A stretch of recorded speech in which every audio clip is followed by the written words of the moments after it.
It makes no sense to say that black people can't figure this shit out. That would be crazy.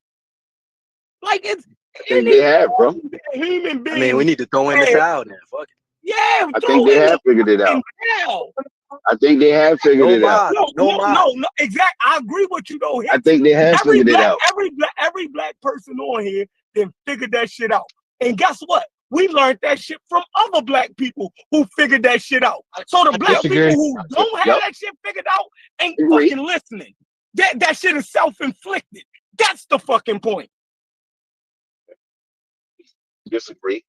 Yeah, I'm not willing to hold that L by saying white people got that much power. Oh, nah, I'm not. No one's saying that. No one say that. But I'm not saying you saying that, okay. But I'm saying like the whole throw in the towel analogy. It's like a person throwing in the towel. Still ain't heard nobody say that. Oh my God, I didn't say. Like where do y'all live that y'all having conversations that niggas is running around saying, "Oh man, it's over. It's over. Throw in the towel." For 3 minutes and be cutting niggas off. Be quiet. It's my goddamn Discord. I say what the fuck I want to say, right? Yeah. And I'm quiet, and I'm quiet a lot of the times too. Yeah, okay. Me too. So chill. Nah, you chill. No, I still don't know where these people is at. You know, that's just running around talking about the system all day. Y'all must have seen some '70s Phil Donahue TV shows and shit. I don't know who doing that. Here come the BS. Here come the BS. No, that must be people y'all know. Running around talking about the system. All right, cool. The fucking system said it was fucked up. But hold on, the system said it was fucked up. But that ain't good enough for nobody. If the system tells you it's fucked up, no, it ain't. No, it ain't. If the FBI tell you we arrest more black people than anybody over some simple shit, and you more likely to spend more time in fucking jail than anybody else, yeah, you ain't gonna believe that. Doing simple shit. Yeah, sure. Sure. No, I said more likely to be arrested. More likely to be arrested. Yeah. Everybody doing human shit. Everybody doing human shit. And I guess you straight and narrow. Oh, you straight and narrow. Yeah, okay. How many stop signs did you roll through?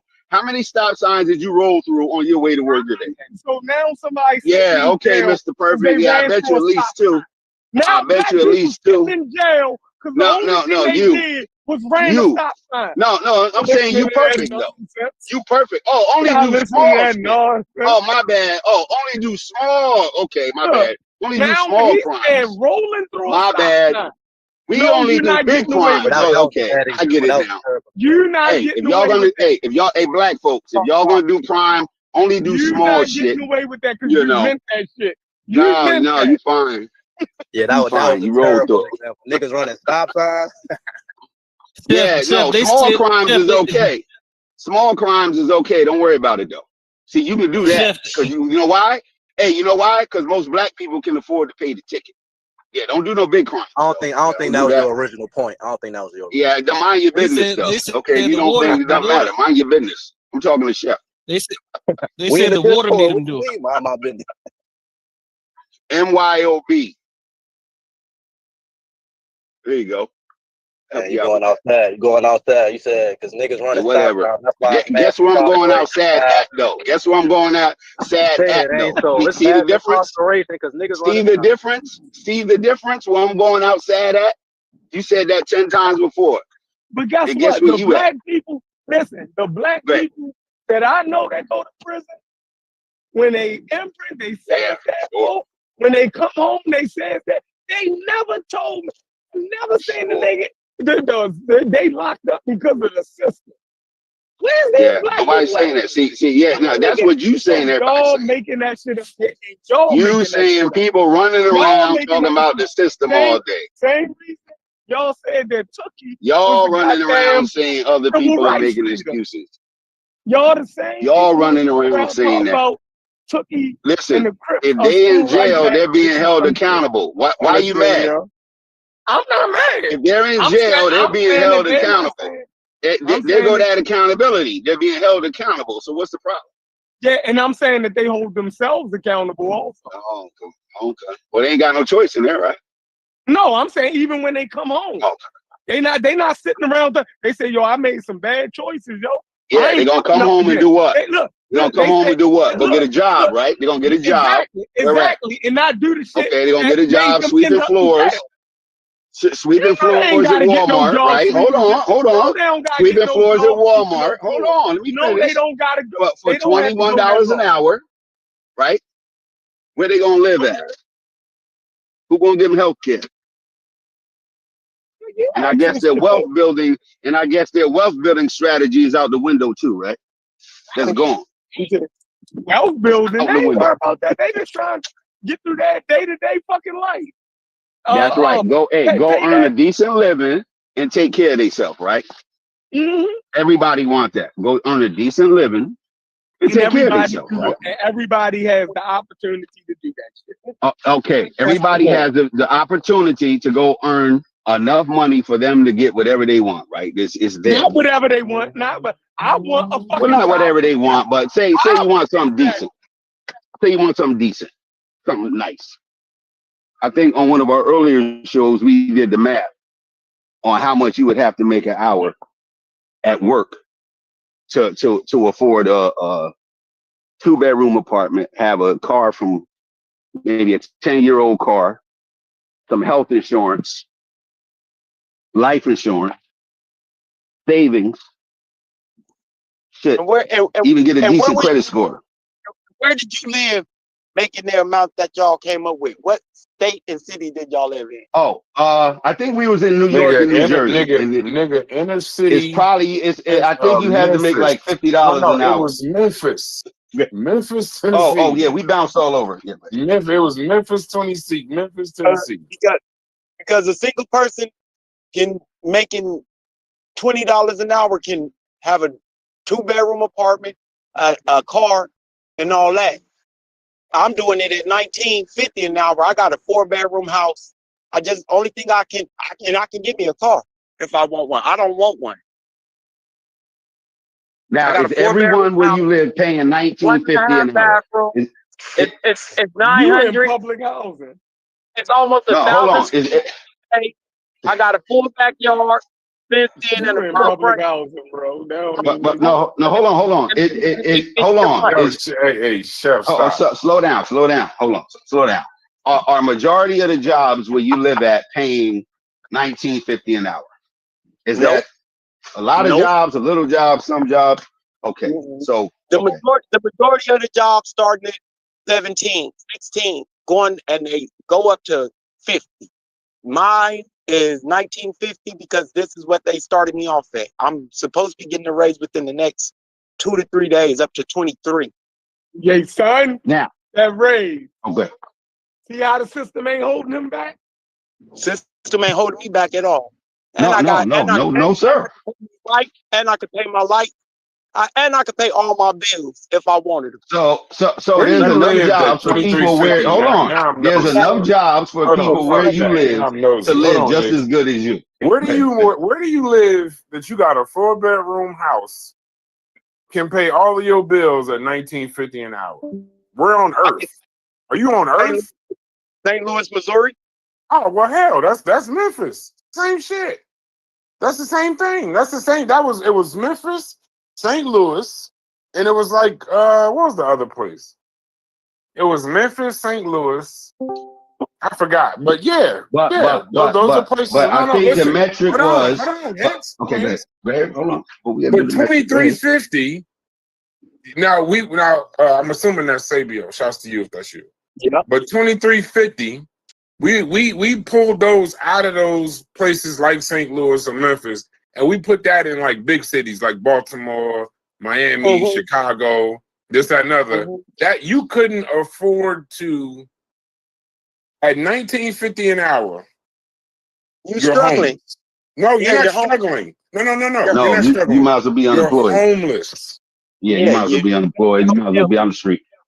You will be in the street if you make $20 times 4 times 800. That's like $500 a week. You're homeless.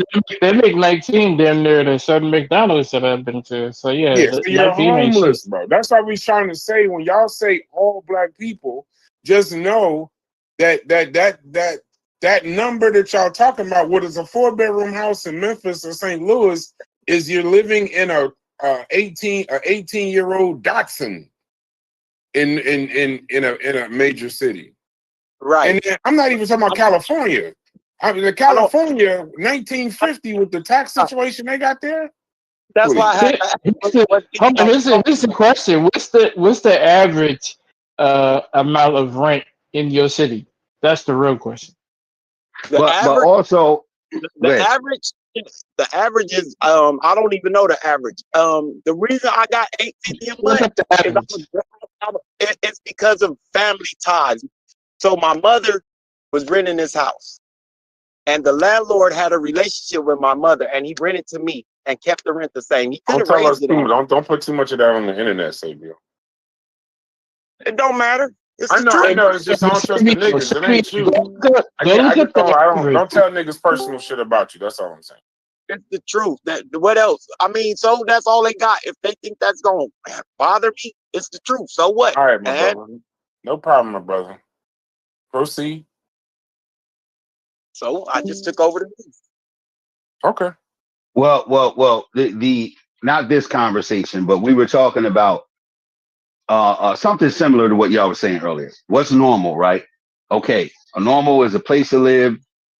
Just say 2 bedrooms, a car, decent health insurance. Now, whether that's through your employer or you self-pay, things like that. How much you would have to make in any of these cities. And it was way above. Just to have a normal life. What I think we all think is normal. Decent place to live in a car.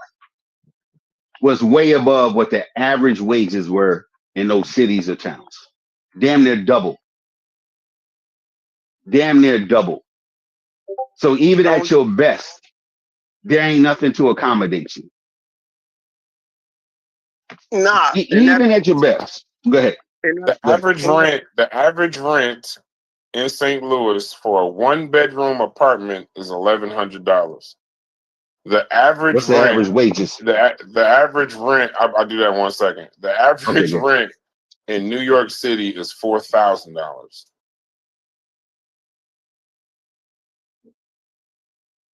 Yeah, New York is a whole nother, like Cali. That's a whole nother fucking animal. I mean, $3,900 difference. That makes a big difference. No, that's a homeless difference. That's a motherfucking. Because remember, that's just where you live in New York. But hold on, but Brass, it doesn't matter if you can make the money, right? The point is, can you, where you are, make enough money to live a normal life, or most people where you live?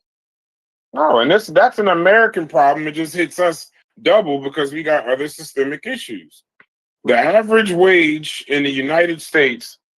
The average wage in the United States, median weekly earnings is $11.96. That's average. Hold on. I'm going to get on the calculator too. It says median. So what's the average rent? Go ahead. $11.92. That's the average rent. This ain't right. Yeah, we gotta get some calculators. No, this isn't right. Somebody gotta get a different number. This ain't right. Calculator, hey, Bryce. Compared to the amount of the rent cost out there, 1950 is without taxes is a little over $3,300 a month.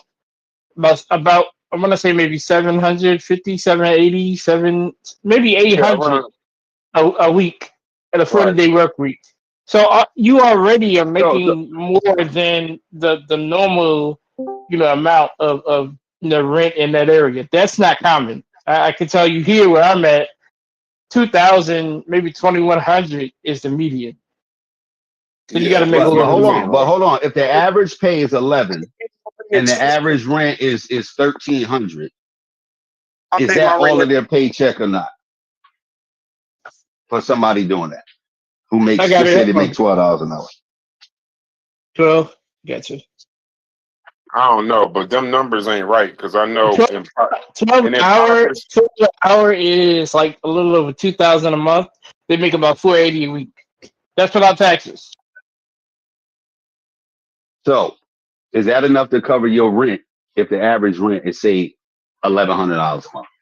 for It 2 bedroom. is, but that's Just that's your without rent. tax. It is, but You see without taxes. No, that's Oh, your we ain't rent doing with them no crimes. Hold on, no. that's without Listen, taxes. the IRS will be at your house before the mob will. No, So I'm if saying, you owe but the mob money, the IRS will beat them there.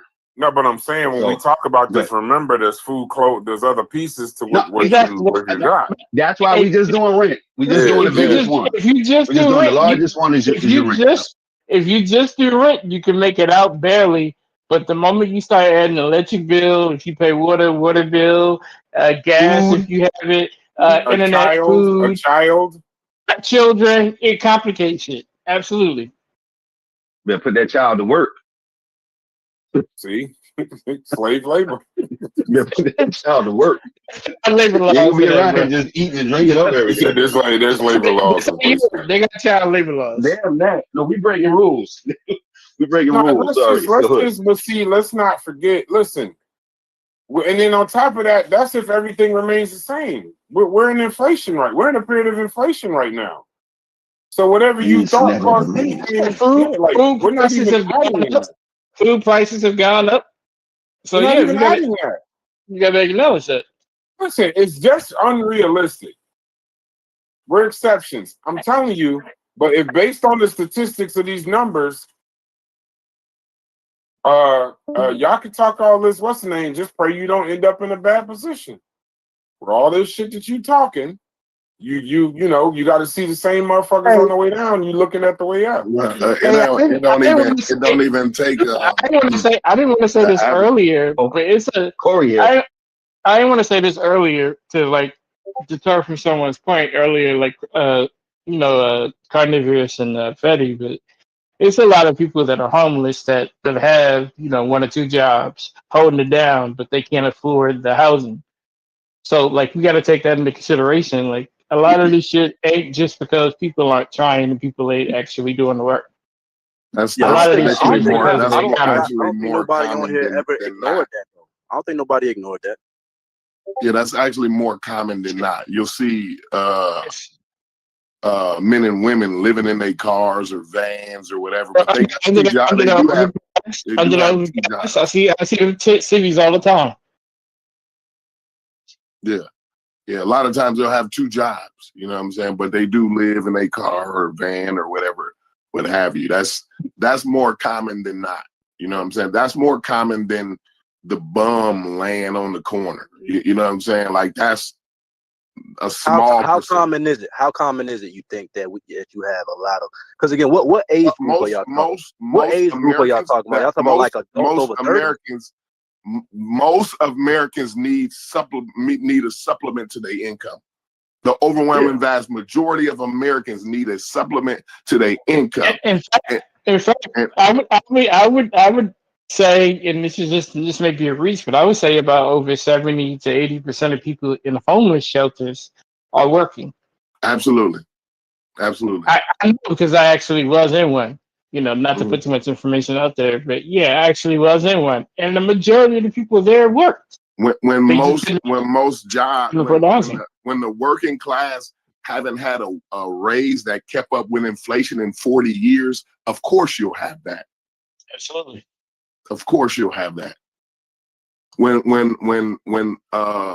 corporations and companies are doing wage theft at a rampant rate these days, of course you'll have that. Yeah, when a pothole will get you in the poorhouse. That's what I'm talking about. When I talked about the pothole months ago, everybody broke out laughing.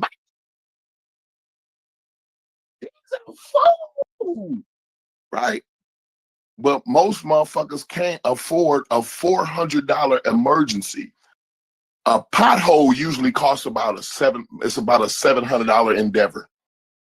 Actually, most people ain't got no emergency fund to stack up. I don't know where you live at, but Corey, any garage around here, I don't care if you need windshield wipers. You walking out of there with $1,000 bill. No, Corey, that can't be true. I thought it was just like everybody was doing okay, and no matter what the system does, you was gonna be all right.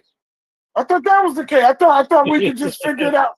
I thought we could just figure it out on our own. And the corporations, the systems, and the structures and the institutions, they're not holding us back. There's no wage theft, Corey. Wage theft.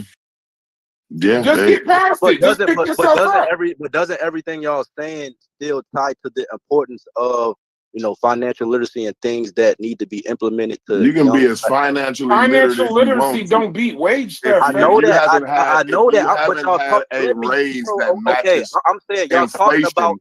If you haven't had a wage that matches inflation in 40 years, you can be as literate as you want to be. I be missing the whole point of me saying shit. I can't hear both of y'all. Bootstraps is what you're saying. I hear the bootstraps is what you're saying. But what I'm saying, if you didn't have a raise that kept up with inflation in 40 years, you can be as financially literate as you like to be, bro. But no, take financial literacy out of it. Doesn't that message say the person living in inner city black community that's having babies 4, 5, 6, 7, based off their situation, wouldn't it be important to, again, take financial literacy or whatever out of it? Certain principles that they can do on an everyday basis to make that situation better. If they got 4, 5 kids and they make $10 an hour, bro, it ain't a motherfucking thing they can do. Okay, all right. So throw in the towel then. What should we do then? Throw in the towel? We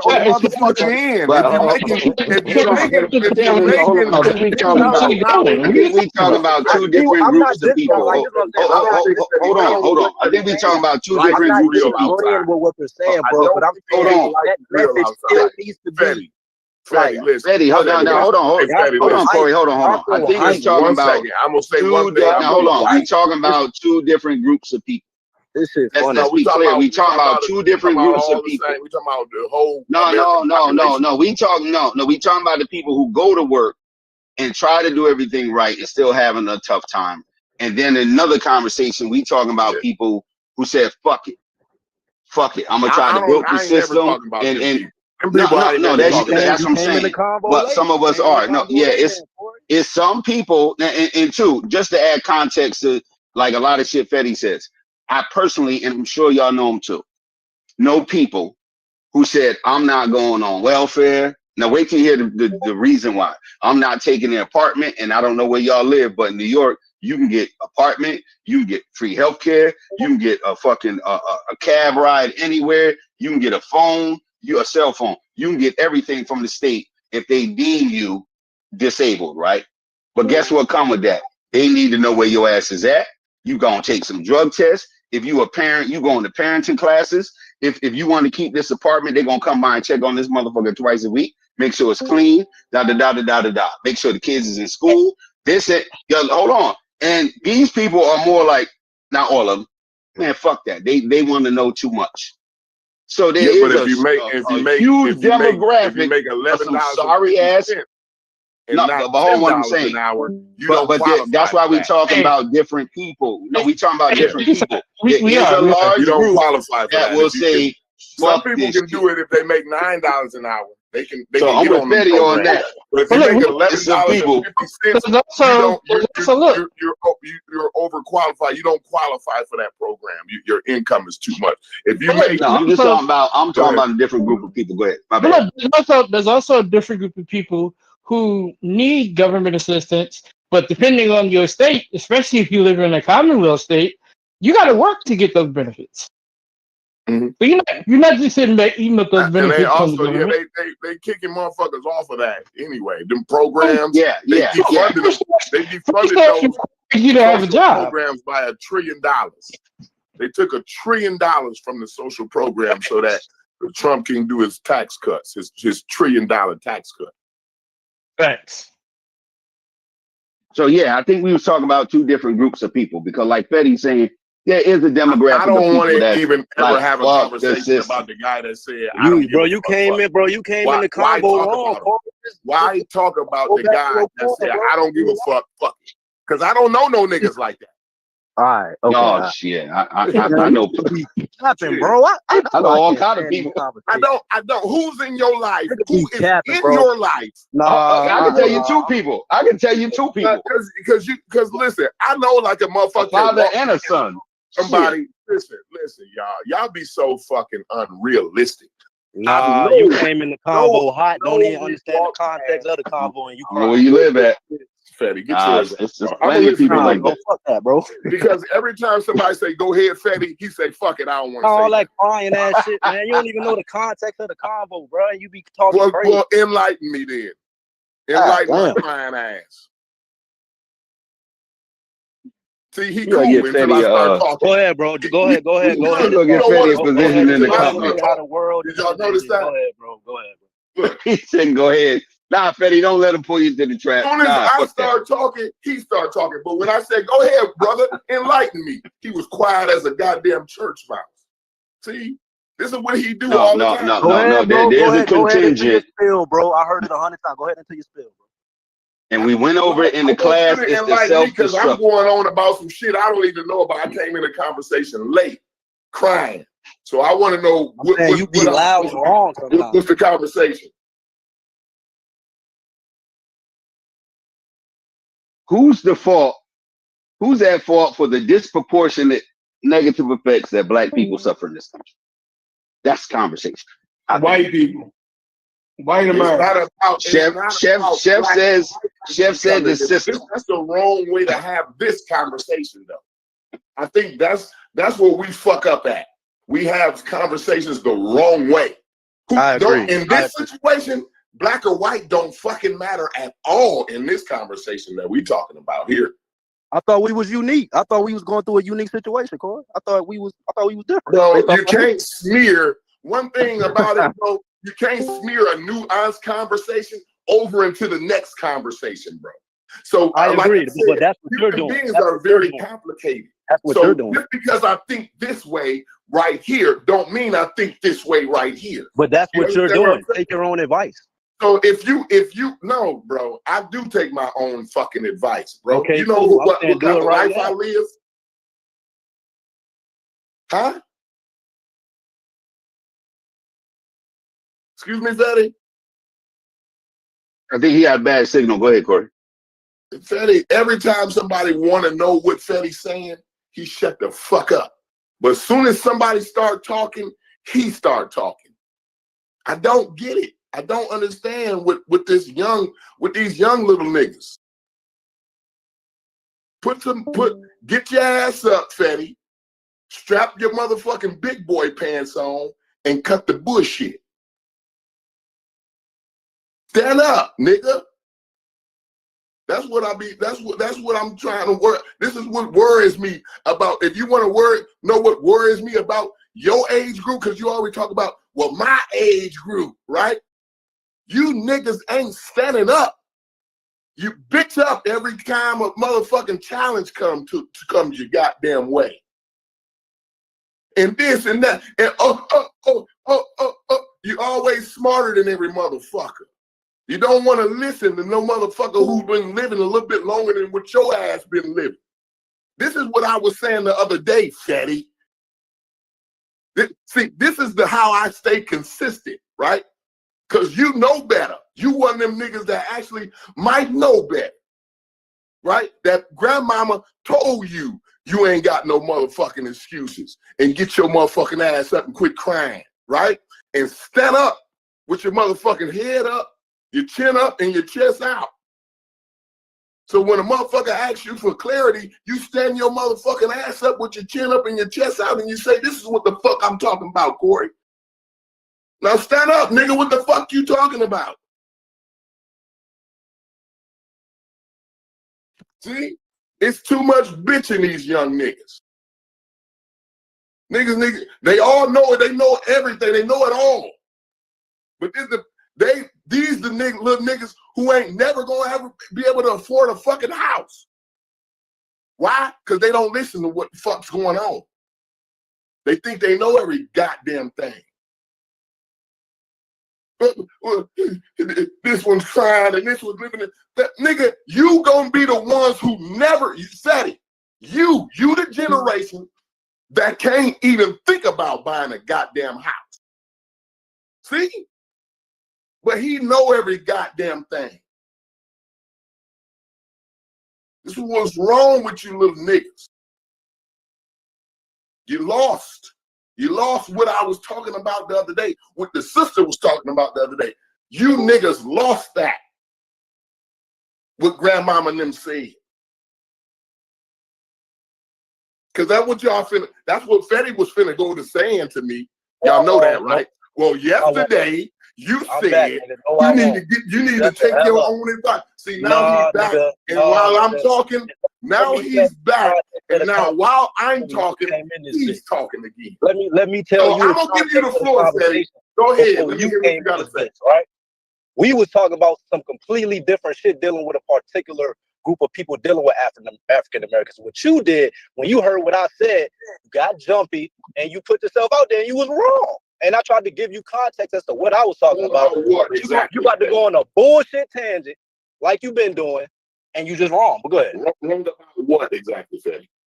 I'm saying the context in which I'm speaking about something is funny how you're going on a tangent right now saying I do certain shit, but don't realize you the nigga who jumped out the window.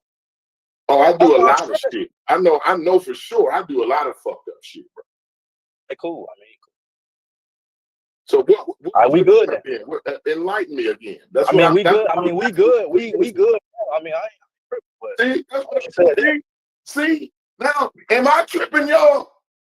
Here we go. He's trying to get public opinion. Look, this shit weak as hell, nigga. Deal with me one-on-one, nigga. No, I am dealing with you one-on-one because why you need other people? Well, listen to me then, Fetty. Shut the fuck up while I'm talking. Nigga, you shut the fuck up, nigga. Goofy. Fuck you talking about? Listen. Nah, nigga, what? I just got through saying. So you still talk? Go ahead. You trying to? Go ahead, Corey. Go ahead. I don't want you to go off on another tangent. Go ahead.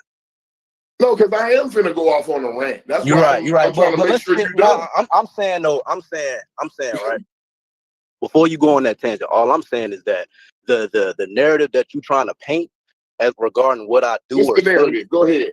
You can't just run one past. One you said when shit get in the hot seat, I'm quiet or some shit you said. I'm like, nah, not necessarily. I mean, I'm in and out of the conversation. I haven't really been speaking, but and the other shit that you say, you admitted. Like even in other conversations, what you do anytime I have an opinion, you and Brad do it actually. Oh, if you say what Fetty's saying, you automatically wrong. Y'all always do that. So I'm saying you about to go on another tangent that fits that same description. But in reality, if you knew what I'm trying to say, I'm not trying to undermine the whole thing. Well, what you trying to say? That's what I'm trying to get to. Again, I'm not trying to undermine the fact that the things y'all saying is an overall American problem, but it seems as if whenever I try to, take that microscope and apply it to us and different people in our community, I just get dealt with. Well, it's an American problem. You don't think, Fetty? See, the problem is you need a little bit more wisdom. Oh, here we go. The ageism. They go to ageism. Yeah, it is. That's the issue. That's the issue. That's the issue. You know why it's a lot of all these niggas. I never used to want to hear it myself. I never used to want to hear it myself. Like, you don't know shit, right? But it's got a lot to do with experience, bro. And time and experience, right? So, yeah. And then another thing, right? You don't paint everything with a blanket brush. You don't throw a blanket over everything, right? So we do need to be accountable. Black folk do need to be accountable. Okay. Well, see, that's not what I was talking about when I was talking about the system, how the capitalist system has kept wages down. They do wage theft and shit like that. And when you want to put the microscope on black people, black women, the most highly educated and qualified group of demographic in this goddamn country, right? They suffer wage theft at a higher rate than everybody else, than they white cohorts. See what I'm saying? So, this is what I'm talking about, Fetty. I've heard of all those statistics. I can tell you about the bootstrap, Fetty. I'm not preaching a bootstrap message. That's what I am. I am, Fetty. So quit being offended, brother. No, but listen though.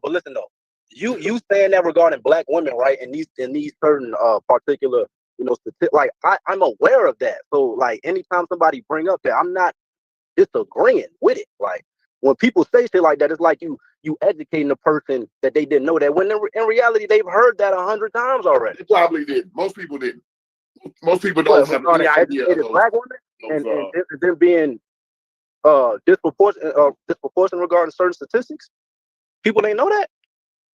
I hear a lot of people don't know, that Fetty. A lot of people don't know things, Fetty. I got you. Okay. So I mean, if that surprises you, I don't know why. No, I'm saying you're in here telling us certain things that I'm sure a lot of us have heard already. Listen, a lot of times some people just need to be reminded of that. I got you. Yeah. I respect it. Because that's important to me. Yeah. Why? And you might say, well, why would that be so important to you? Because I got daughters. Yeah. See? I'll be worried about, Fetty, I know you grown, right? I know you grown.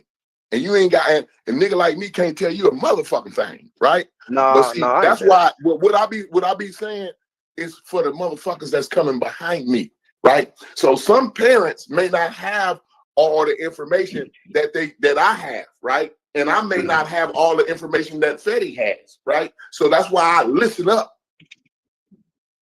to other motherfuckers that might know something more than me.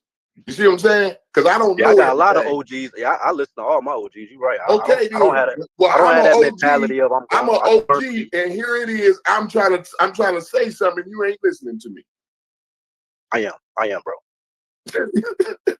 I am. I'm saying the main thing I wanted to get over is the miscommunication of you coming into the convo talking about an American problem when we've been talking about certain, black people.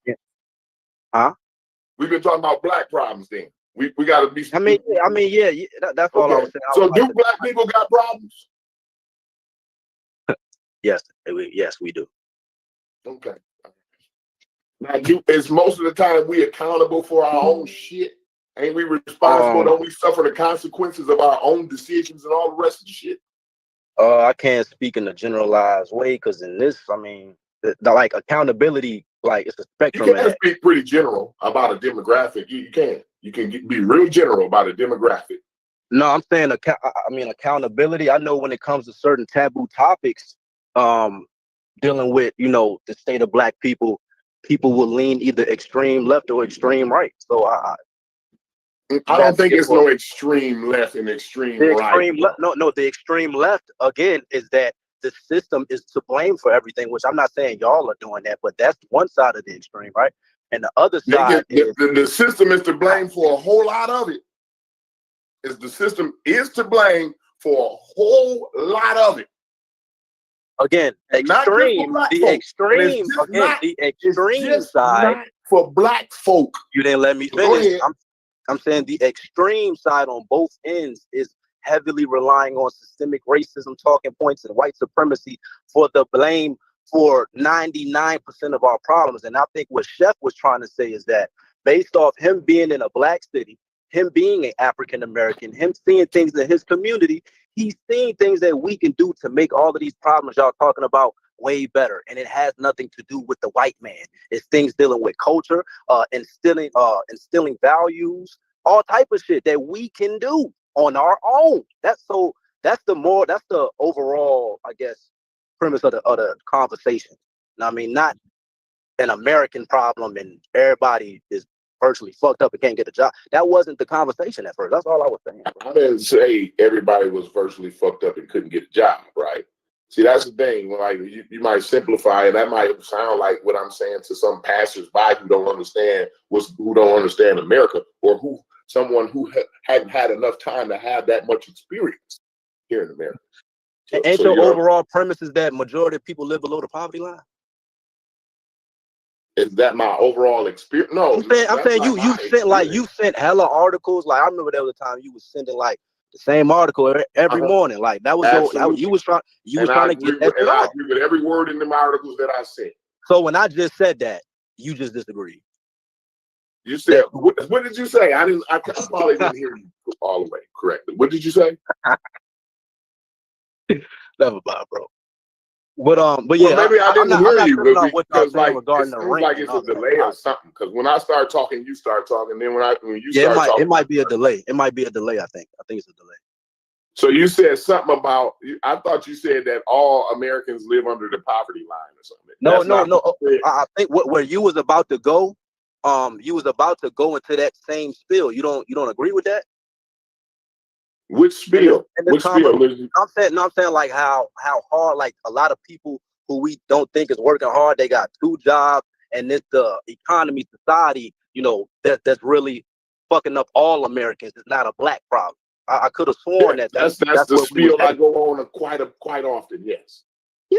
So I'm not saying that you was wrong on that. All I was saying is that kind of deters us from the original. Everybody else got an excuse for it, but black folk don't. Black folk can't mention it. If you're a white nigga, right, it's fine for you to mention it, right? But if you're a black folk, when you start mentioning the shit that I be putting in the chat, then you some type of excuse making motherfucker.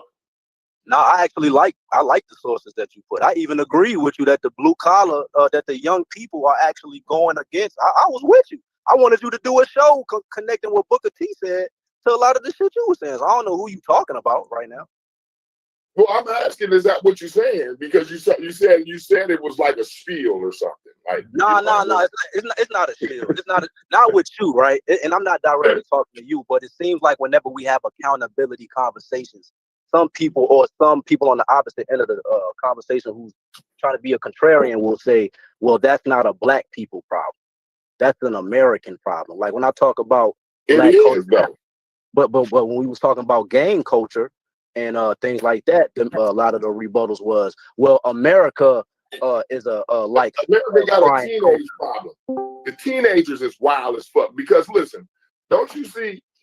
You know, in the gang culture and shit, most of them kids that's doing all this shooting up, they motherfuckers ain't no older than they between 14 and 20. 25 maybe at the oldest, right? Mm.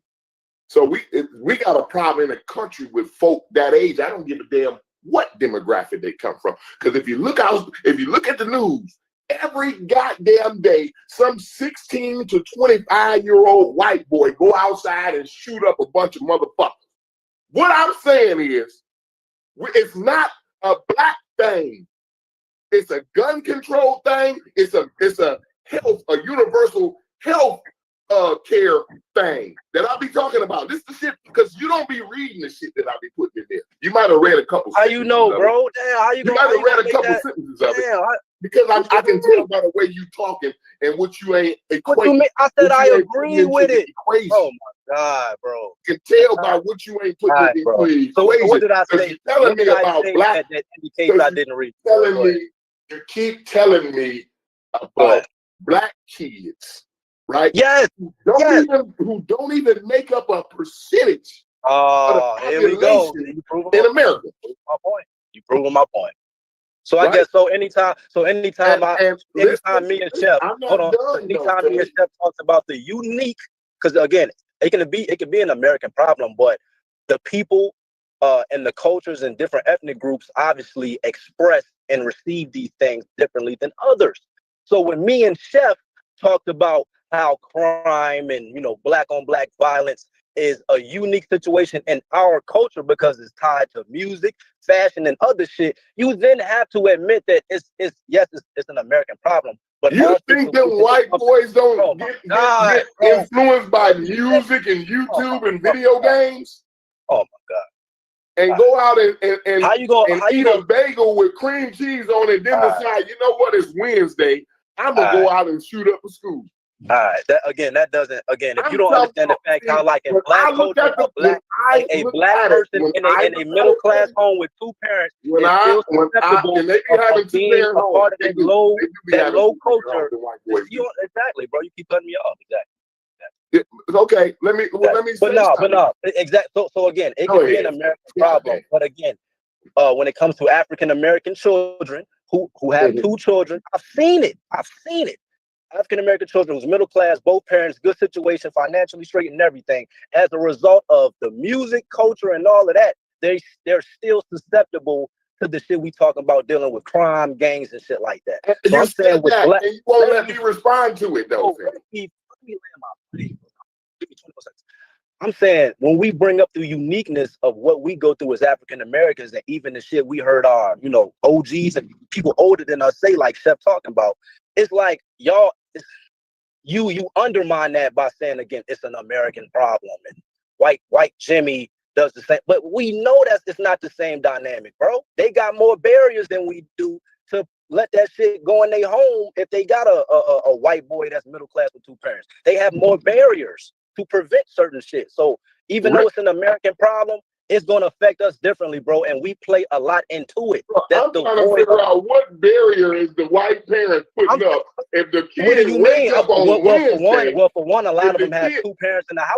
At what point am I going to be able to respond to any of the bullshit you're saying, bro?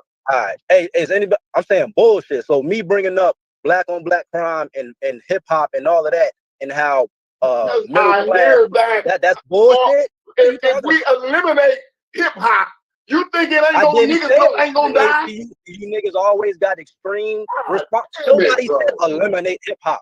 I'm saying we have to acknowledge on a cultural. I wish hip hop get the fuck out of here. So niggas like you bringing that shit up. Who said give up? I wish again, you an old head, bro. You not tapped in with what these young niggas is doing. You focus on your kids, and I respect that. But you don't understand the pulse of what these young niggas is going. So I'm not listening to you. When it comes to that, I got more expertise than you in that. Because the three years I coached, like hands-on, as soon as I got out of college, I saw some shit I never. It's like, yo, I had a large sample size of young black kids who I knew and what they was going through. So I'm not listening. Hey, the thing that I wanted to respond to, I done forgot what you said. Yeah, I know. That's what I'm saying. Like, at some point, you gotta let me respond. I got it, bro. What you're talking about. Yeah, I know. I want to ask you a question, Freddie. What would be your rebuttal? And not saying that what you say is not true, what young people today are going through, right? But what would be your rebuttal to somebody who's 47, 53, 54 years old that can say, when I was young, my mother sold her body for us to eat. Or I would come home and my parents would be high on heroin, slumped over, or whatever horrible shit. So what I'm saying is there's nothing new that young people today could be saying in comparison to somebody older than them. Yeah, I agree. You know what I mean? That's all. Yeah, and like I said, I value what OGs tell me. Like, I'm not tripping about that. And the shit you talk about, my pops did 15. My grandma was a prostitute on my father's side. 2 of my uncles got killed. So I'm not talking out the side of my ass, bro. Like, niggas acting like if I was in the suburbs somewhere and disconnected from what black people are going through on an everyday basis, y'all got every right to cook me. But I have a lot of experience, and due to my unique situation and experience in life, I've seen a lot of shit.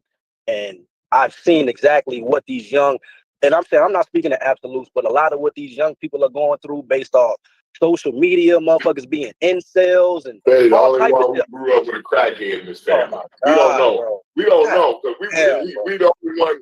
He said he the only one to experience that. I didn't say that. When did I say that? I just said I value. See, niggas don't listen, bro. Niggas change my words up. When did I ever say I'm the only person that went through that, bro? Stop it, bro. What are you talking about? Hey, Freddie, stop telling niggas your personal business.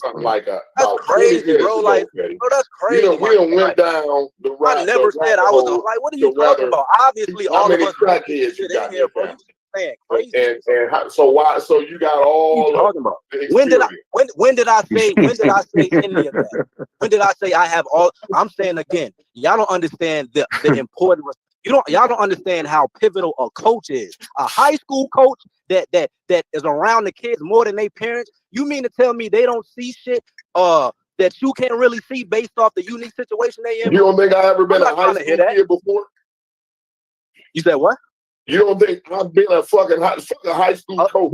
You don't think I've ever been in high school before? But did you grow up in the social media age? No. Did you grow up in the drill? Did you grow up in the age where they got YNs wearing gangbanging took place in the school? I got you. But I'm saying maybe y'all should listen to a person that's younger.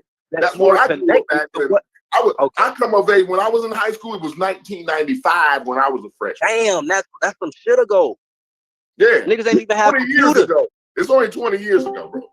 1995, bro. You said that's 20 years ago. Do the math. That's 30 with the voice that you giving me, bro. I don't know how well you would have survived in 1995. Again, I got OGs that lived in that time, so it's like I see what you're saying, but I'm saying the same way And I agree though. I agree with you saying like young people do need to listen. Young people do need to listen to older people, but the older people need to listen to the young niggas sometimes too. But sometimes I gotta be able to get a word in edgewise. Young niggas sometimes too. That's all. Y'all not really having a conversation if we're being honest. Yeah, this isn't like a. Y'all not having discourse. I know y'all might think y'all having discourse because y'all talking to each other, but y'all really not talking to each other. I'm not even talking. I can't even respond but to the 2 seconds of the thing that he's saying. Nah, like, he's changing my words up. Yeah, but y'all not really talking. Y'all not talking. Changing my words up. I don't know. First you said I don't listen to OGs and I know everything, which I never said. Like you just been putting words in my mouth, bro. Because you said it's old head niggas like me who don't know. No. I'm saying again, it's old heads like you, right? That want young people to listen to you, but you undermine the unique experience that a younger person. So I undermine you. Let me finish. On a day-to-day basis. God damn. All right, go ahead. Listen, Fetty. I know you're talking in general. Some OG niggas, maybe they don't want to listen to you little niggas. Fine, but that's not me, bro. You know what I'm saying? So I'm listening to you, but you got to at least listen to me sometime. I don't even know, Fetty, you done went down the rabbit hole so far, throwing against Gallup. You done threw so much shit up against the wall. I don't know what we started on, Fetty. I don't even know what we arguing over. I said I agree with what you said, and then you proceeded to say, "See, you think you know everything and all that." I'm like, "What? I didn't say that." So I'm just trying to. You know what, Fetty? I just now got to the age where I can say that. So I always wanted to say that. So I got that off on you.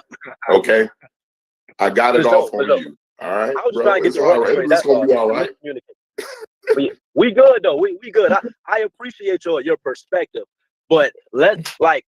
I want to, again, when we're talking about the unique experience of African Americans, I think this was a good convo that we was having regarding like I fucked it up. My bad. No. I came in late. I can't. It's okay for me to fuck it up, bro. And it's cool for you to say that. It's not because I came in late. You know what I'm saying? Hey, Corey, can I borrow your thumbnail picture? Is it proprietary? Hell yeah, man. Because whenever that thumbnail comes in here, Corey, whenever your thumbnail comes in here, motherfuckers get to shifting around and motherfuckers get quiet. So I just want to borrow your thumbnail. I don't need your voice. I just need the picture. That's all I need. I got so everybody got a white company truck, right? My company truck is black. So when everybody can see when I'm pulling up on that job site, every motherfucker get quiet and the motherfucker get moving around and shit like that. It's like, damn, bro, I was coming to chill with y'all. You know what I'm saying? But everybody starts scattering and shit when I come up. It's like that. I was coming to drink coffee and talk shit too. You know what I mean? But yeah, so I that happens in more than one point in my life, I guess. So. Nah, we good, bro. We straight. We straight now. We got over that. I think it was just a miscommunication. I wasn't saying that what you were saying was wrong. Fetty, I got much love for you, Fetty. Don't worry about it, man. I'm gonna talk shit to the day I'm not here no more, Fetty. I'm gonna be going out as I'm taking my last breath. It's gonna be a shot at whoever's in front of me. You know what I'm saying? So you got to know that about me at least. No doubt. So do you agree? So let's get back to it. So do you agree? I don't know if you was here when Chef was trying to get the point across that a lot of things that we may seem that we may deem. And then hold on, real quick, Chef Fetty. You've been going for a lot of Chef's bullshit lately. Thank you. Just saying, like sometimes you might have to get out the car with him. Now and then you might want to get out the car. When I've been saying this shit before it was even cool. Yeah, but we all know, like he's saying, myself, nigga. Yeah, but this is listen. Don't nobody in this motherfucker know Chef, but well, carnivorous at this point. Don't nobody know carnivorous. The difference between carnivorous and Chef better than Corey do. And if Corey just saying you've been going for a lot of his bullshit lately, I would trust. You say you listen to your OGs, trust that. I've been saying, I trust that. Have I not been saying what Chef was saying before? No, I ain't talking about the good shit y'all be saying. I'm talking about the bullshit. Like what? That Carnivorous been on. That's what I'm talking about. Accountability. I've been saying no, he ain't talking about accountability, bro. Yes, he is. Carnivorous. You think that he's saying what you saying? That nigga is rabble rousing and Loki right now, bro. Y'all just falling for it. He been in his accountability bag for like 3 weeks now. If anything, I'm surprised. That's why I'm like kind of keep saying. I'm like, who would have thought? Don't be surprised when he leave off and leave you in the car. Don't be surprised. You know what's so crazy though, Brad? You know what's so crazy? The fact that Chef, I thought was a blackologist this whole time, has been saying these talking points for 3 weeks. That's what I'm saying. I'm surprised. Ain't a blackologist? No, Chef is a black. He is a blackologist. Chef is most certainly a blackologist. Definitely a blackologist. No. I'm saying, based off he's these the blackest combos, nigga in there. No, based off these combos, I would think that Chef had the opinion of you, Brad, and you had the opinion of Chef because a lot of this shit. He's rabble rousing, Fetty. He ain't being sick, bro. When he lead his conversation, I think he's dead ass. I think he's no. Listen to what I'm saying. I just want you to know when Chef do a full 180 on these conversations, you gonna be in the car alone, bro. No, I mean I've been in the car alone. What do you mean? I have no he problem the with same nigga that told you was. I have no problem with saying 10 toes on my opinion. Nominated for a Nobel humanitarian prize in this Discord is gonna be Shepard. So just understand, you're talking to the bishop of humanity here, right? So that's why I take everything take it with a grain of salt. I think he took a red pill. I think he took the red pill. I think he took the red pill and he realized a lot of the shit that we can do on an everyday basis, we can help our situation. I think he took the red pill. I think he did. We saying that people can't change. We saying people can't change now. Yeah. This is the same guy. You know what's funny though? Well, he basically hold on, Corey, real quick. You gotta remember, bro. I just want you to somehow scroll back to how he talks to you for the shit that he's saying now. Do you remember how he treated you? You saying y'all in agreement now? Do you remember? I'm not holding that against him. He growing. Let me finish, bro. He ain't growing. He trolling. He's not growing. He's not growing. What are you doing, buddy? Hey, Logic agree with a lot of this shit too. Don't leave Logic out of it. Logic agree with what's Chef doing? Don't start reading my mind now that you read the Chef mind. Logic is smart enough to be in the car. You don't hear Logic when he talks. Logic, bro. Almost every time y'all say, this is what Logic is saying. Logic get out the car. If you was in there, Fetty, you don't remember what I said. I looked over and Chef jumped out the car. Nigga, well, I'm still in it. I've been said that shit, bro. I've been said, wait a minute, where the fuck you go, nigga? Don't confuse my argument with Chef's argument. In a heartbeat, he'll be like, I ain't saying what that nigga's saying. I'm saying what I'm saying. We can't stand when we can't stand when we do that. It's only you two niggas that when he say something, you say yeah, and when you say something, he say yeah. But don't forget what he was telling you when y'all was having the IQ conversations. He's literally saying everything that you said. And you think he just changed? Yeah, that's what make it crazy. Yeah, you're right. Come that's on, what's tripping me out. That's what's tripping me out. No, nigga, kids change. Old niggas. Yeah, that's why you feel like he done had some kind of amazing change of heart, bro. You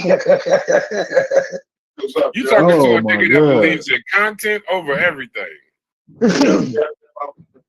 No, I think Chef. No, I think overall too. Though, like the fact that Chef is bringing taboo topics, and I think him being the person to introduce it is being more effective because it's definitely gaining a lot of like good conversation based off his opposite way of of what the majority of even his audience thought that certain talking points he had. So yeah, he could be trolling a little bit, but sitting on mute, enjoying you talking about him right now. That nigga is sick. I'm not. He's I'm not tripping on that. He's sick. I do think what he's saying though, we need to have more of these conversations because like of course.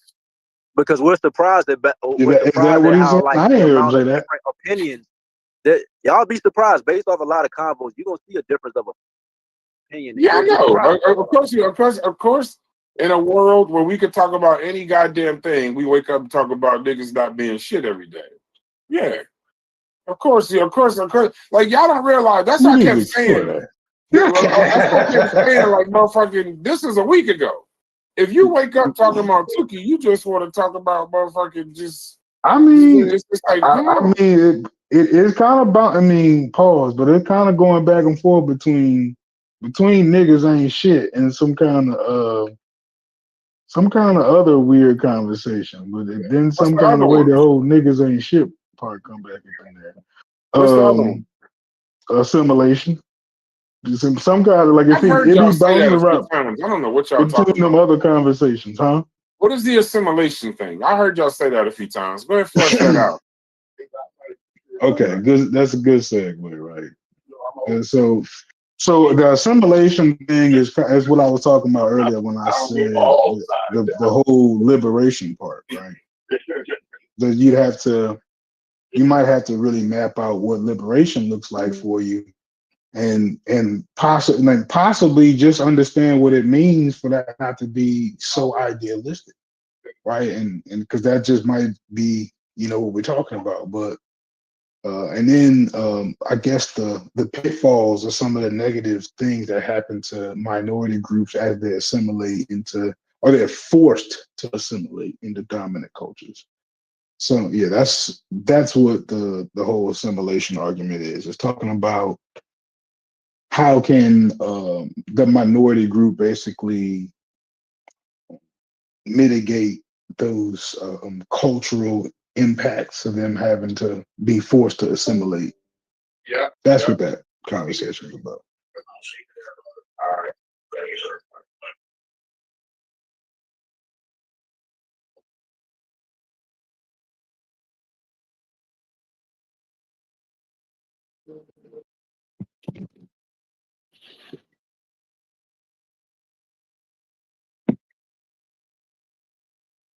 What happened? I took a business call and everybody quiet?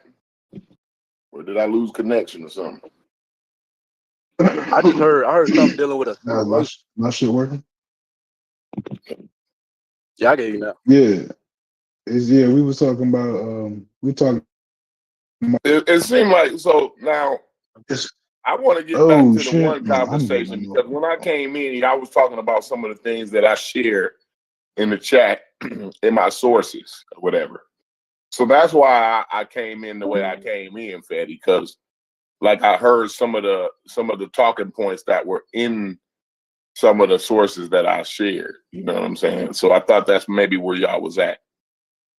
And when I talk we about was talking economy, about like I hate talking about it in a demographic, in a black way, right? Instead of a class way, right?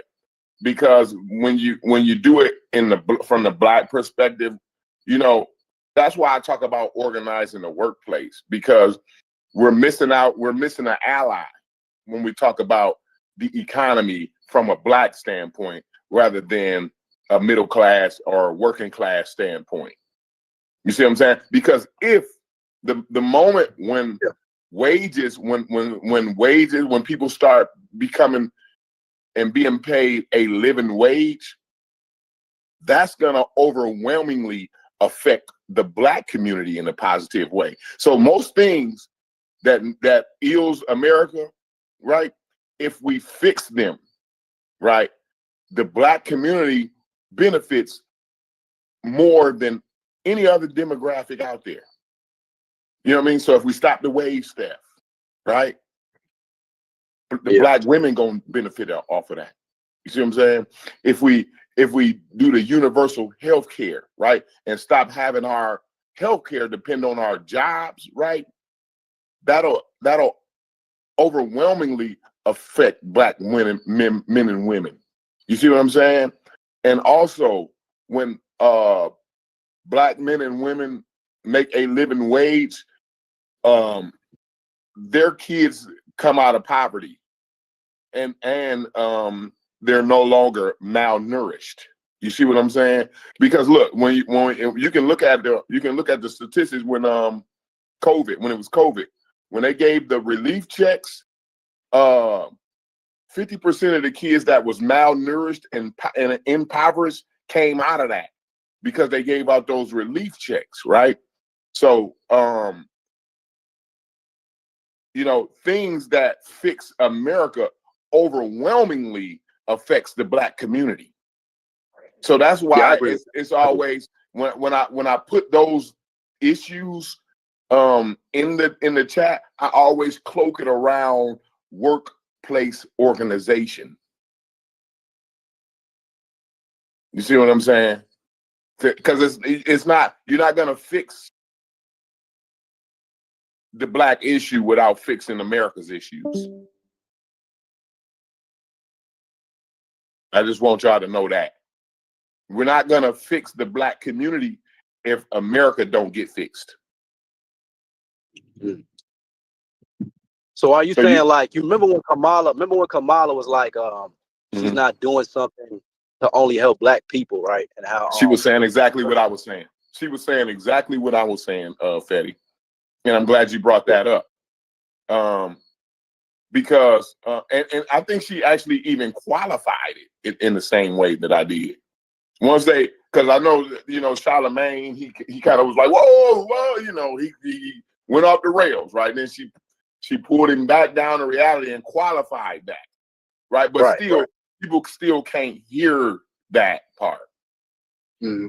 And most of the time, you don't want to alienate. See, shit don't get passed through Congress and through both houses, right?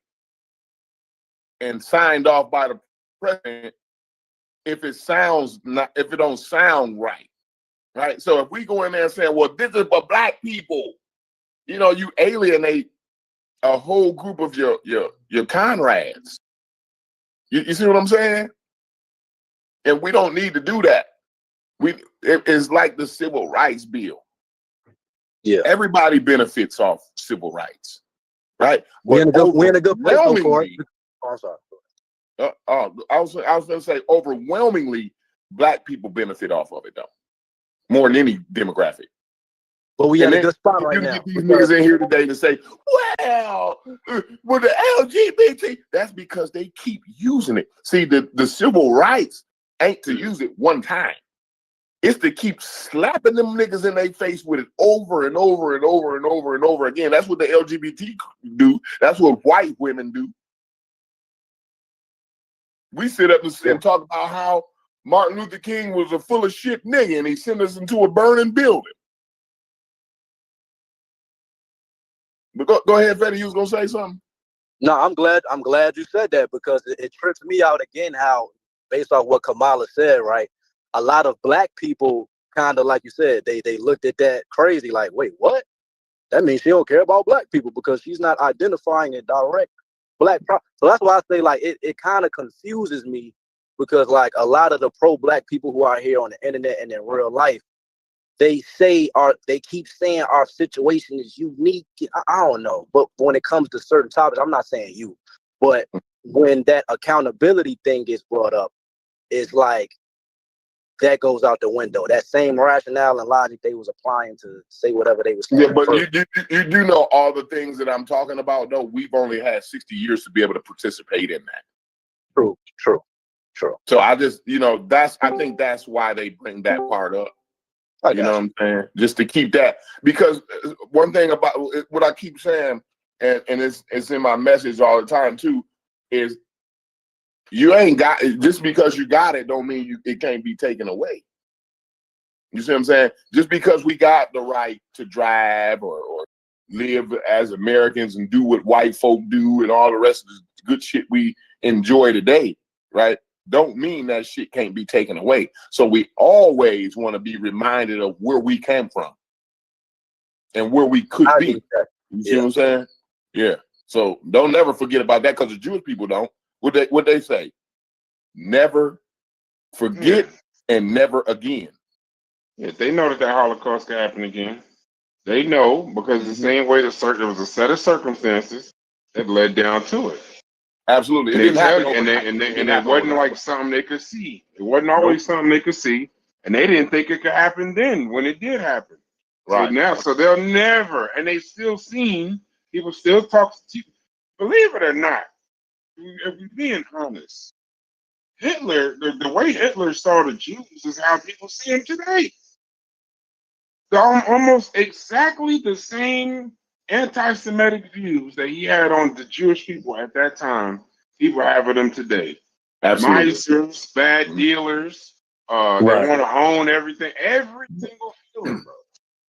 The banks, the banks controlling media, fucking with the newspapers, all that shit. They have the same feeling, bro. It ain't never went nowhere. They ain't even changed the tropes. The tropes ain't even changed. Yeah, they put the rat right now to this day. They'll still do a job. They'll put some Jewish stuff in a rat with rat tails. They'll put them in the with the curls and have the rat. It's the same shit. So they just say it. The thing that I know is that they recognize it. So they overcompensate. They overdo it. You know, they over this, that, and the other. But to somehow remove the systems, it's crazy because it's just, to me, it's like, even if it ain't all their fault, I would say it's the majority of the system's fault. A human being is not just overcoming institutions with no help. You're not overcoming that kind of marketing. You're not overcoming that kind of media. Like you said something when you was talking to Corey about the person with 5 and 6 babies and stuff in the projects. That's not even a reality, but that's still a trope everybody uses. That's not a reality. Oh, I seen that firsthand. It may not be you may have, just because you've seen it. That's a trope. That is. The troll is not a real thing. Oh, they just be having babies. You know why? Because they say we breed like rabbits. That's like because today kids ain't even having babies no more. Yeah. You realize that black kids quit having babies now. So wait, it's not a huge discrepancy regarding black middle class people and the amount of children they have versus low poverty. I don't know. Guess what? Hold on. I don't know. Oh yeah. I don't know, but what I'm telling you is, in the way that you're saying it, that's a racist trope. No, it's not. The last thing you just said wasn't a racist trope. But not that. Not that. When we was talking about financial literacy, and you was like, well, when they having all these babies, maybe they just shouldn't have it. That's all right. That's project manager. My mom is a project manager for CPS. You say you want to hear shit, but you really don't. I'm sorry. I'm telling you. I'm aware that it's not. I'm not trying to use it as a racist. If you say I'm sorry and keep talking, you know. All right. Okay. All right. It's because I hate to say. I ain't even gonna say that. No, I'm saying we having a real. I don't want to say it sounds like a whataboutism, so I don't want to say it. But the CPS, the welfare program, and all that ain't even for black women because it's overwhelmingly white folk on it. No, not in Richmond. Not in Richmond. Well, that's fine. I'm looking at it from an American standpoint. Yeah, I agree. From a Richmond, Virginia standpoint. Yeah. I agree. So, because I can go to any city, I can say, well, in Houston, it's probably more niggas. You know what I'm saying? Like, yeah. you know, like that. That's wild to me. You know what I'm saying? So, yeah, we talked about that earlier. We were saying don't apply regional circumstances to what you went through to the overall broader perspective. I get you. If I told you what poor. Only reason I said the whole reproducing part, and like, if we know, right, and if a black person was to know all those statistical things dealing with our economy and finances, all of that, I'm saying the way at which, right, like if a black person know, okay, if I'm in a fucked up situation where I can't pay my rent, is it ideal for me to keep having children? That's just a simple, logical thought. You know what I'm saying? No, but it's ideal. It's ideal for you to keep having sex. But if you can't afford the right medical attention and you ain't getting the right, and you the thing is, you go out and get you a little piece of shit job that pay you $29,000 a year, and now you know what I'm saying? That you understand what I'm saying? I'm saying if they don't have that presence of mind, because I know, again, I'm not applying what I see in my everyday life, but we've all, grown up. Bro, you ain't that. So I'm saying no. I'm gonna be 100% real here, Fetty. No, now because I gotta get it. We gotta start having these conversations more realistically, right? Okay. So you ain't never. Now, I'm not saying I don't want to know like all your personal, super personal history, right? But you done had sex with a young lady that you wasn't planning on spending the rest of your life with, right? Yes, 4, 5, 6. Like I'm not tripping on niggas gonna now, be fucking. sometimes, listen, and that's cool.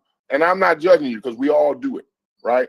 And now sometimes, right, one of them girls that you fucked around with might get pregnant. You see what I'm saying? Right. And then most of the time, that $1,700, $800 or whatever it's called, I don't know what the hell this shit costs these days, right? But majority of the people in America can't afford a $500 emergency. What make you think they can go get down and get a $700 pill? No, I'm saying it's bitches who wanted me to have a baby just based off the fact they were stressed and they just wanted more. And it's like, in reality, I'm saying we know a lot of ways in which we use our. Hold on, we know a lot of ways in which we use our stress and what we do on a daily basis. What was you gonna start out with, Fetty? Go back to what you were starting out with. Yeah, because that first sentence was. I only hear the first sentence. But Let me finish, bro. I'm saying, bro, again, the way at which. Because again, I'm not talking about having a first or second child. I'm not talking about that. I'm saying if you're in a financial situation that's fucking you up, and you don't even have the presence of mind to do simple shit to make that situation better, whether it's saving money, budgeting, looking at you can't save no money. No, let him finish. Let him finish. Go ahead. I'm saying as far as, but just simple things like if you got 1 or 2 kids and you're complaining about your situation, which is, rightful. Like I'm not knocking a person for, but you still having kids, 3, 4 baby. I'm saying that type of mentality. I see that a lot in my community where I'm at, bro. It's brothers who I know right now, 3, 4, 5 baby mothers ain't like going selling bud all day, ain't trying to get it. It's like, bro, what you on right now? You know, 2 hold on, kids Corey. is like. Go ahead. Go ahead. Hold on, Corey. I'm not saying this. You know that that's a very small percentage of the black community. Hold on, let me finish. Let me finish. So I'm not gonna base too much off of the smallest percentage of the black community. I'm not gonna make a diagnosis of the entire black community based off. I never did that. Here's the other part. I didn't say you did. I'm just saying what I'm not gonna do. What I'm saying is, part 2,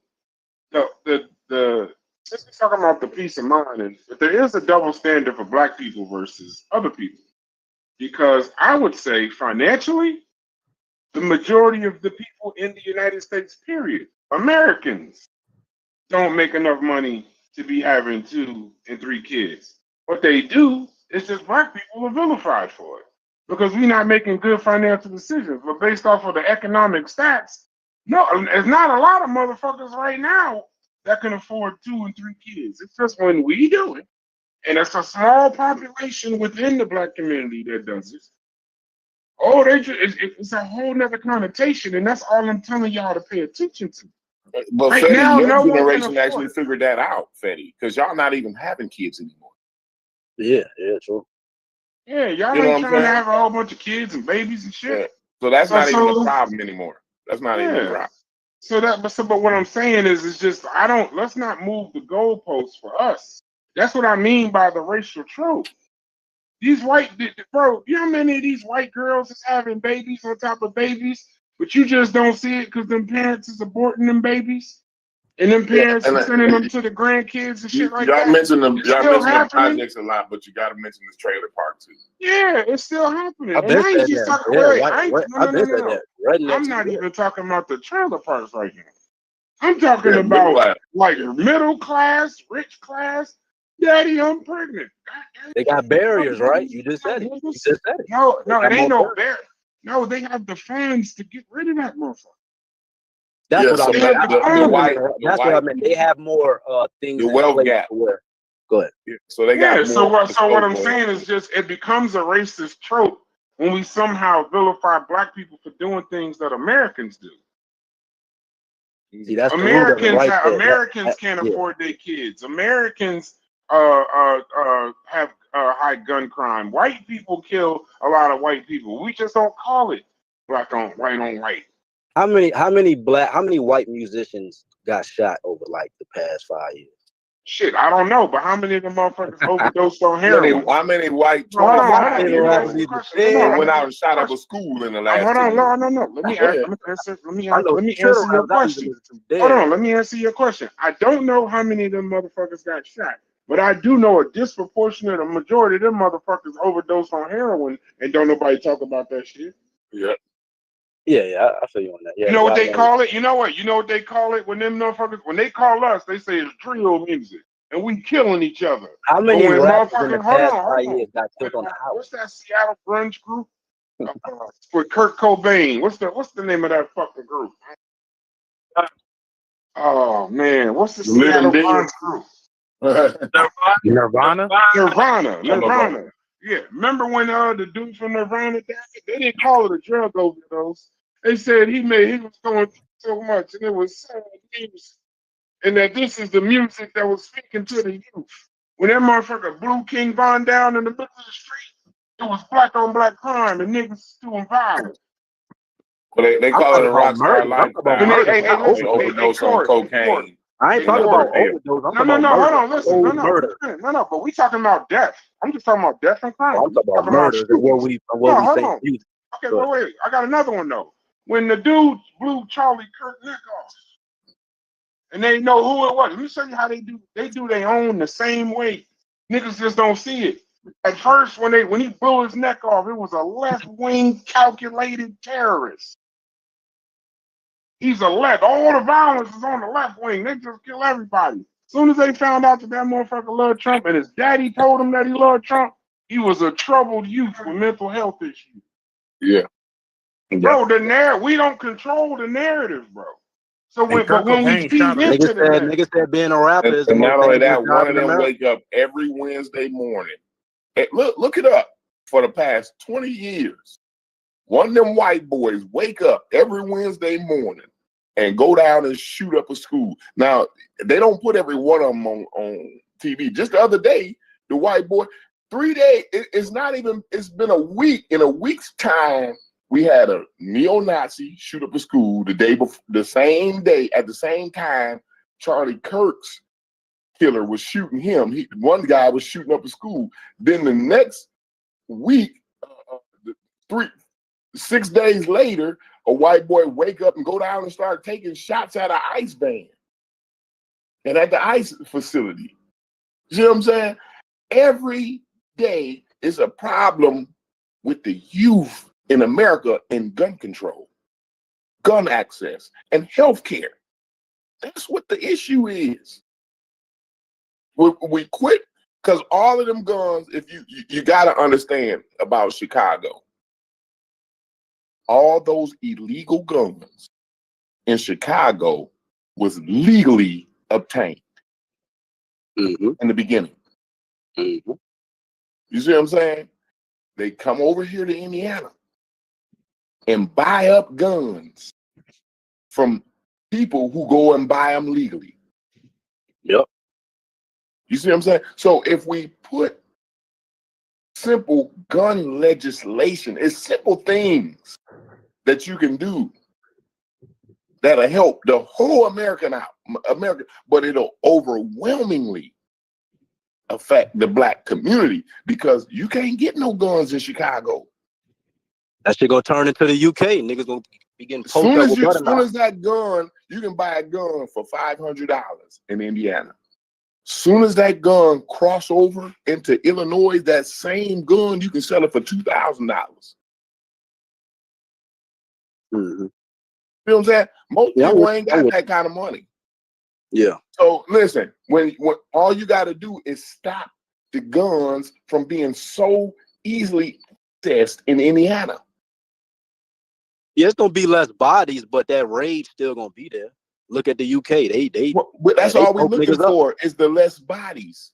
Yeah, I got you. Yeah, for sure. And then when you incorporate that with the access to the healthcare, then that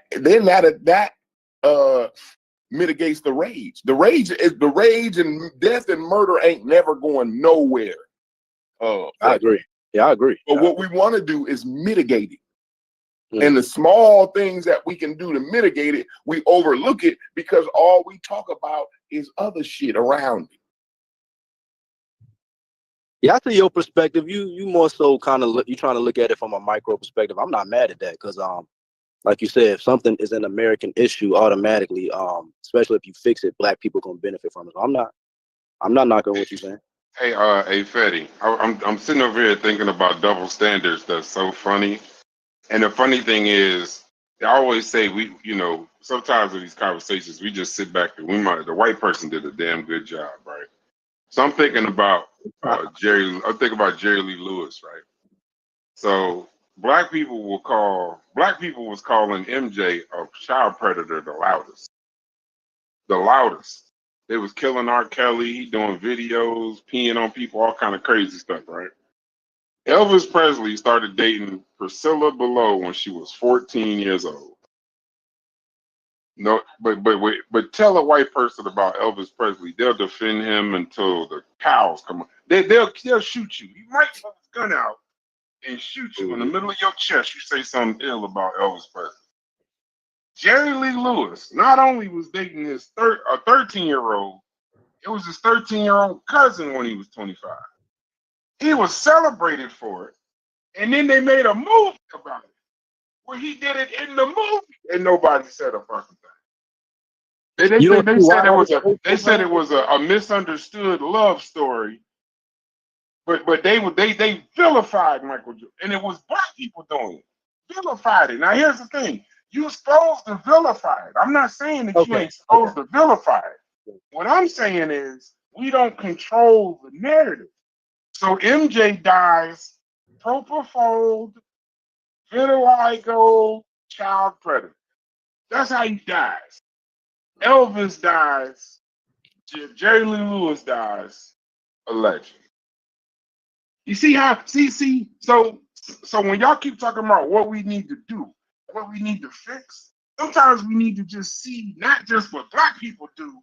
Like when y'all say, "Well, you just don't see the thing, this, that, and the other." No. What I'm saying is, I think we need to see it all. Since Chef got these motherfucking rose-colored glasses that none of us got, then I think we need to use them rose-colored glasses on all the bullshit, and on all the narratives. And this shit might be a little bit clearer to you. When you start seeing like, damn, it's 100%. If you look at the black community, it's 100%. We wasting all these conversations talking about 3% of us. 1% in some cases, 1% commit the violent crimes out of the 99 is 1%. We doing that. That's terrible. Yes, any death is terrible, but 1% of us is doing all of this shit. And we just so happen to be the only fucking community that got the fucking civil rights in 60 years. And y'all be laughing at me when I say that shit. But some of y'all mamas and daddies, that means some of y'all mommies and daddies, and I know your grandmothers and grandfathers drank out of colored water fountains. And we trying to grade our entire race off of a race that just got their fucking, whatever you want to call civil rights, but that just got the shit in the 60s. It's 2025. Less than 100 years ago, we just got rights in this country. But we're just terrible and can't fix ourselves, and it's just all fucked up. So I agree with y'all. Some people need to pull themselves up by their bootstraps, and I think that they do. I think the ones that make it through, I think there's a sprinkle of luck. I think it's a sprinkle of resilience. I think it's a whole heaping 3-gallon bottle of help and assistance. And then some motherfuckers are the exception. But the rule is what's happening to all black people. And it's still happening to them. Even the ones that you think made it out, the rule still applies to them. So they're just an exception that made it out, but the rule still applies to them. So let's focus on the rule, not the exceptions, and I think we'll be in a much better place. Y'all think some of these motherfuckers that's in here, my fault, I have the last statement. Some of y'all think, and y'all, I hear this statement keep being made, right? Everybody but me. I'm here to tell you, if it's 15 niggas on this call, in this panel listening, 9 of them motherfuckers is in a bad way, bro. Some of the motherfuckers that's in here talking about other people like they ain't shit, they're the people that y'all talking about. So that's because the numbers don't bear out that it's 20 people in here. It just so happens that everybody in this particular chat is doing good or on a YouTube panel or something like that. Some of these motherfuckers doing these shows and shit is in a heap of trouble. So let's not act like we're in here talking to the gifted of the black community. It's some motherfuckers hurting in here, bro. And it's kind of crazy. I'm one of them. Don't y'all see how many hours I work?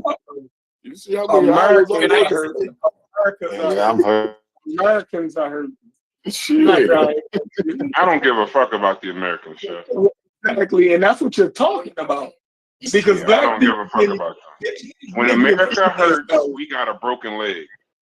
When America got a knee ache, we got a broken leg. So I'm focusing on the broken leg right now. Can I just say something real quick? It's kind of off topic. I apologize. No. Earlier I was okay. See, I don't know why y'all asked that shit. Like, it's like, what do y'all like? Because y'all talking, and I was just trying to get in because I know somebody was gonna say something, so I just jumped in. But then it's just jump in. No, just jump in. All right. Earlier, in regard to Asada Shakur, my phone fucked up, and then Spetty came in, and I was I realized I think I was over talking, but I just wanted to add that it was Obama who doubled her bounty, and it was Obama that went to Raul Castro and said, if you hand over Asada, we would lift some of the embargo. Yeah. And Raul declined. So there was evidence presented, forensic evidence presented that she wasn't the one who killed the police officer. That's all I wanted to add in regards to. He said Raul stupid as shit. Yeah, he dumb as hell. He dumb as hell, and she selfish as a motherfucker. Yeah, because she could have fixed it. She could have helped an entire. That would have been the end of her freedom fight. She could have that would have been a great. If she would have stated that she did that to help the Cuban people that took her in refuge, I would respect that more than just allowing them to suffer. And I don't blame Obama for doing it because that's his job. That's his job. Listen. Obama don't just represent. Okay, this might not go over well, but I don't really care. Obama don't only represent black people in the United States when he's president. Yeah, he don't just wake up and say what he could do for black people. No politicians do that. But what I'm saying in that particular case, you gotta understand what she was accused of. She was accused of the ultimate crime. She killed a state trooper. No, but that's the thing is there was evidence. I said accused. So check it real quick. Today is my. Oh, I just wanted to say today is my grandmother's birthday, right? And I also wanted to say happy birthday, grandmama. Happy birthday. Thank you. Is that Rush? Okay, what's up, Rush? But I said that to say she was also a CO when Asada escaped. She was there that day. Oh, wow. She was there at Clinton Corrections. She was training. It's funny, she was training, but she was actually there that day when she escaped. Damn. Yeah. She's still alive. She's still alive. Small world. Yeah, she's still alive. Today her birthday. Man, you should go talk. That'd be a hell of a conversation. We already talked about it. Yeah, man, that's beautiful.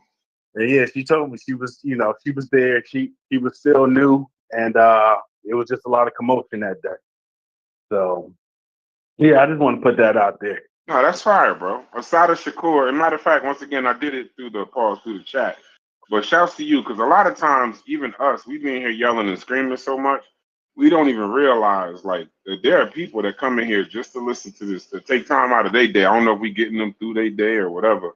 But Rush usually will come in here all the time and just listen, show discipline. I know he be biting because he's from Jersey, like, so I know he biting his tongue to say, you motherfuckers, but it is what it is. So I appreciate that you even come in here and check us out, bro. I appreciate y'all, man. I appreciate it. Plus, S. Rush came through in the clutch and provided us that mirror sight. You are the motherfucking man, and I still owe you Yeah, a but see drink. now Yeah. there I don't agree because that's a crime. So I'm gonna have to report my brother Ezra because y'all Oh, not supposed to be get the stealing fuck out of good here! This stealing nigga. services, and you just snitched on him live. I This mean, I guess motherfucker. I'm the one that got it I didn't wrong even for know we were reporting him, but live. you just snitched live as hell. Why Yeah, we was live, no live? problem. I didn't even know we were live. And See there? I keep telling I y'all know. when I we know. in the Discord, we're always live. That way I don't gotta tell y'all whether we're always. Wait, Brass. That was from Damn, earlier. I You didn't even said know we're it not was live. recording now. I was going at it with Corey. You know. No, That's what it I'm was saying. You good. specifically said we're not recording. Oh, right. You said that And earlier. that was before Yeah. that. Yeah, that was before that. And I if know. you look in the chat, it says we went live. You look in the chat. Yeah, Well, put it like right. this. I didn't see Put it that. I like this. was Whenever looking on the you car. Hey, see, listen. whenever you Pick see hey, two you know what, brands Smalls? icon, Pick yourself up for me by your bootstraps and start giving me excuses. I don't want to keep hearing all your excuses. It's your fault. You gotta fix your own problem. It was my motherfucking fault. You This is your goddamn problem. right. This ain't my problem. Don't put your problem. Listen, my grandmother told me one of the most beautiful things, and I'm passing this on to y'all. Don't ever let somebody make their problems your problems. That's an easy way to live, bro. This is one of the easiest life my lessons barber you say ever that get. every time. Don't That was ever my let a barber motherfucker told me. make his All problem right, your you problem. got me, nigga. You When they got me. walk up You to you got me. talking about, I ain't ate in 2 weeks. I ate 2 hours ago. Sorry. Your problem. Fix your problem. But no, I'm just fucking. But yeah, no, I appreciate that, Rush. And yeah, I don't know much about Asada Shakur, but I do know a little bit about the story because it happened in Jersey. They actually teach that shit in school, so that's what I knew about it. But as an adult, I could say it sounds fishy as hell. But when I was a kid, I ain't gonna lie, I thought she was a fucking murderer as a kid. To be honest with you, it was no. It was pretty cut and dry that she killed a state trooper. And killing a state trooper, unless you're from New Jersey, state troopers in New Jersey are seen as like like Captain America in the state of New Jersey. that's how it That's is. how. That's how it is in Texas. You kill a state trooper, you burn it at the stake. Oh yeah, they're No gonna matter kill you. what. Yeah, Yeah, it's done. You don't touch a state trooper. Take your ass down to Garden State Parkway and fuck with one of them troopers. That's your ass. You know, it's dope what Rush talked about with his grandma, and it's wild. It made me think about it's wow how my life is been a part of anything dealing with jail, and it's crazy. I have one of the most famous situations that had happened down here, which it caught wave with the internet. But everybody remember the famous biker shootout that happened at Twin Peaks, where 96 white people got arrested. Yeah, I remember that. Yeah, Yes, sir. You the was there? night, nigga, I was in jail. Remember, I told you I was doing my weekends in jail. I was doing 36 I weekends. remember. I remember. Yeah, that was one of my last weekends there. They moved everybody from Highway 6 to Jack Harwell, which was a federal prison, so they can house all the new biker inmates. And I seen every single one of them inmates get $1 million bail, like live, because they was getting me out this bitch. They was like, nigga, you getting out an hour early, you only here for weekends, we bringing in some people. They hit every single person with $1 million conspiracy bail. And it's crazy seeing years later how all of them got off. But we knew it was cricket. Being here down here in Waco, we understood what happened. But yeah, that's your wild. Mm-hmm. You know, I was looking at something the other day when we talk about how it's the same for us, the same for somebody else. It's funny. If y'all ever look, Jay-Z and by the way, I do. Hey, me and you gotta have a Jay-Z Nas conversation later. I'm pissed off. Big up Nas, nigga. Big up Nas. Yeah, and Casino that seemed coming. like it was personal. But I'm gonna celebrate Nas rather than complain about Jay-Z. But Thank you. the I don't know if y'all have this in y'all community, but there's a kid that died a few years ago. In Rikers. He didn't die in Rikers. He ended up killing himself.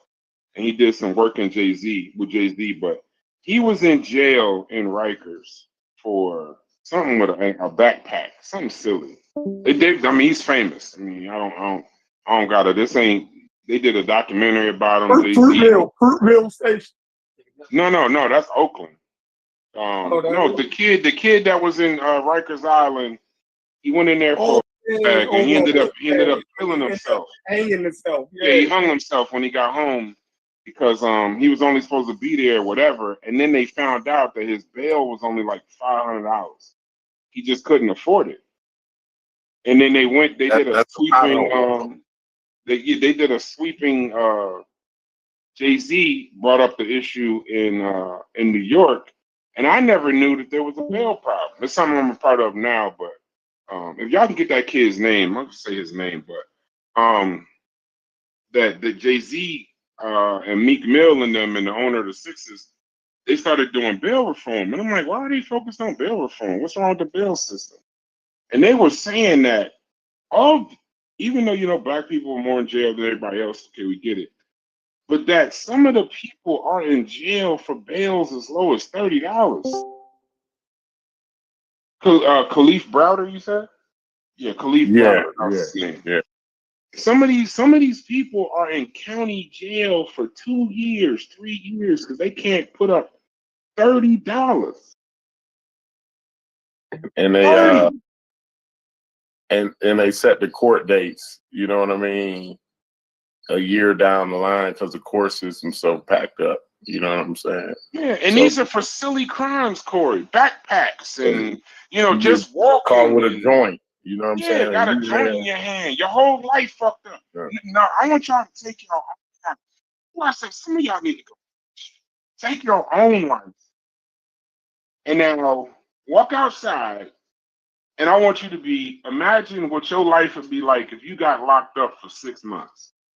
And then at the end of the 6 months in county, forget how you be different if you were sitting in county. Forget how different you be, because some of y'all ain't criminals. Y'all just tough guys y'all typing shit. But when y'all actually hang around the niggas that we talk about, that 1% that's committing these violent crimes, if we put you in there for 6 months, it'd be different. You wouldn't be talking about evolution and Darwin and all that shit. You'd be protecting yourself, probably become a gang member. But if at the end of that 6 months they said case dismissed, be flaying coffee, goddammit. You be hitting that motherfucker flaying coffee. But imagine if at the end of them 6 months they say we didn't have enough evidence, you can go home.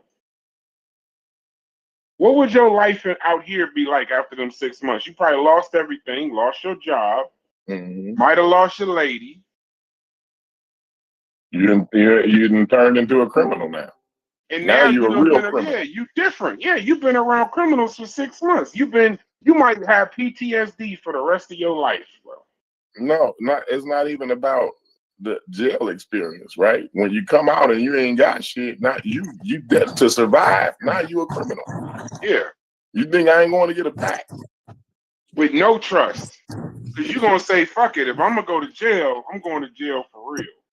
If I'm going to get caught with some shit, I'm going to get caught with some shit for real. So I'm just saying, it's like we have these conversations, I feel like sometimes from these perches that we put ourselves on, these pedestals that we put ourselves on.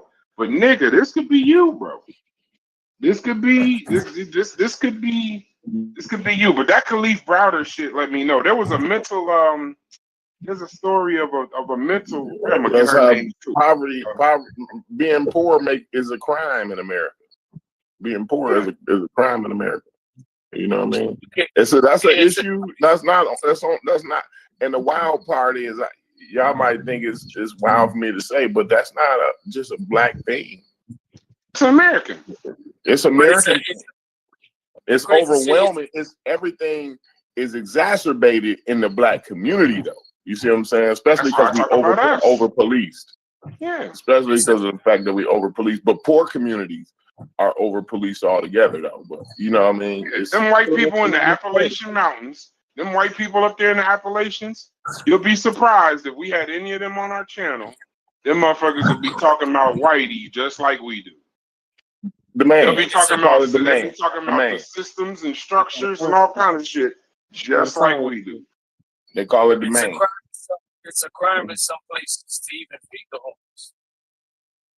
Yep. Which is to feed the homeless, you can get locked up. When I lived in North, I had got some food to feed homeless people in Penn Station. And it was state troopers. State troopers be at Penn Station. And they would like, you gotta go. When you gotta go, you get locked up. Well, you know it's against the law. Well, that's I'm not gonna disagree with you, but just it's also a protection for them too. Because you got sick motherfuckers that just be putting, shit in the food and all. Because I know this restaurant that people give you prospectuses and shit, and they say you invest in restaurants and different things like that. And this motherfucker was giving us a tour of the restaurant. It's like a little investment club shit I'm in. And I was asking him, I saw when I was leaving, I'm the blackologist. So I'm sitting there like, bro, y'all throw all this shit away at the end of the night? Like, because I'm a nigga, I want to see you at open, but I want to see you at close. And I was like, why don't y'all just give this shit up or donate it or this, that, and the other? And then that's when I found out that it's illegal for restaurants to give their leftovers to homeless people. But then I found out that it's not actually illegal. Restaurants just discourage the shit because homeless people will sue them, like as a come up. Like they'll say like it made them sick or something like that. But then, you keep paying attention to the investment. I'm invested in this app that you can actually go and buy food that restaurants have left over now, and you can I'm gonna ask my wife what the name of this dumbass app is. But this guy was bugging the shit out of me, but he's doing pretty well. You talking about the Good to Go app? I don't know if it's good to go, but I know it was something they just started late. I know they got it in Jersey now. They had it in New York, but I ain't want nothing to do with it. But when they moved to Jersey, I went to the little meeting and put a little bit of bread into it. But they doing pretty good. Like it's just a company where restaurants, food at the end of the night. But now I thought it was illegal to give it away free, but now they sell the shit. It's just at a very high discounted what's the name? So like pizzas that people order and don't pick up. Yeah, they have the Good to Go app where at the end of maybe that's what it is. Day, at the end of the day, you pay like $4 to $6, and whatever they have at the end of the day, they'll sell it to you for that. Yeah. You don't know can't what order it is. They just give it to you. Yeah. Okay. Right. That is what it is then. Exactly what you're describing is what it is. I can go upstairs and pull it up, but that's exactly what it is. And before you couldn't do that shit for free, but now you can sell it. And that's what I mean. Like in the society that we live in, this is what we live in. Obama said one thing. We could solve the home. You do know. Just so y'all know what this homeless problem. You do know we could solve the homeless problem in about 6 months. Seriously. There's enough housing sitting empty that we could solve the homeless problem in 6 months. There's enough commercial housing. If y'all look into this company called MacCali, MACK-CALI. They're the largest commercial buildings. And when you see those big commercial buildings and shit in call centers, they're the largest manufacturer of those and the largest residential of those. And they like roughly 40% of their buildings are empty. 2% of the I think it's like 5%. 5% of the buildings they could house homeless people in there for about 5%, and the cost would be negligible just off of nonprofit. They just don't do it. So just understand a lot of these problems and stuff. That's why I don't use the word problem a lot. I try to use the word challenge because most of this stuff is solutions. Most of these things are solutions. We're not talking about the cure for cancer here. A wise man once told me, you judge a nation by how they treat their homeless, their elderly, and their in prison. So the United States gets a terrible grade. Even number one GDP, we treat our elderly the worst. We treat our prisoners the worst. We treat our veterans the worst. But we got the number one GDP, we're doing great, but we have no empathy. We have no compassion for people. Even when it don't cost us nothing. That's just something to think about. Hey, Brash. Yeah. While you were talking, my brain was going. You were saying we can fix the homeless situation in the United States. I went over here. It was like, you can fit the whole entire population of the U.S. in Texas. And then I threw it in my chat GDP. And it's saying if you divided every single person in the United States by the square foot of Texas, everybody would get about 0.75 acre each. That's how big Texas is. Yeah. It's 7.5 trillion square feet. Yeah. You know, I looked into when you was telling me about Texas seceding. You know, it would actually be more profitable for the United States to allow y'all to secede and deal with y'all like a country. They just won't do it. It would actually be more profitable for the United States and for Texas to allow y'all to secede. If y'all were to secede and we deal with y'all like y'all was your own nation, it would actually be more profitable. And the name of the company is Flash something. Not good to know. Flash something. Flash food or Flash food. Yeah, I think Texas has the 7th largest GDP like in the world if we stood as our own country. Y'all are a country. Texas is a country. Yeah, something wild. Yeah. And on top of that, I learned some other shit about Texas. Texas is one of the most undeveloped. If it was a country, it'd be one of the more undeveloped countries in the on the globe. Meaning y'all haven't even begun. They said that Texas hasn't even begun to tap into the oil reserves that they have underground. Haven't even begun. Like y'all have what is it? I forgot the word, but untapped resources or whatever. Y'all have crazy amounts of we transitioned from the land part to the oil part because we found so much in the Gulf of Mexico. So majority of the Texas, that's why Houston is what it is. That's the whole oil. That's the I forgot the name. Called Seneca Coast or some shit like that. But yeah, that's why all the oil money is. I gotta talk to this dude. I gotta talk to this dude, Vyasa. Vyasa be having some facts. I don't know if he's Chat GPT in these facts or is he just doing it. He says you could fit every living human on the planet in Alaska. Oh yeah, Alaska's stupid. It's stupid big. You know, us as Texas, we're very proud. How's that possible? Because Alaska is fucking huge and it keeps growing, bruh. Damn.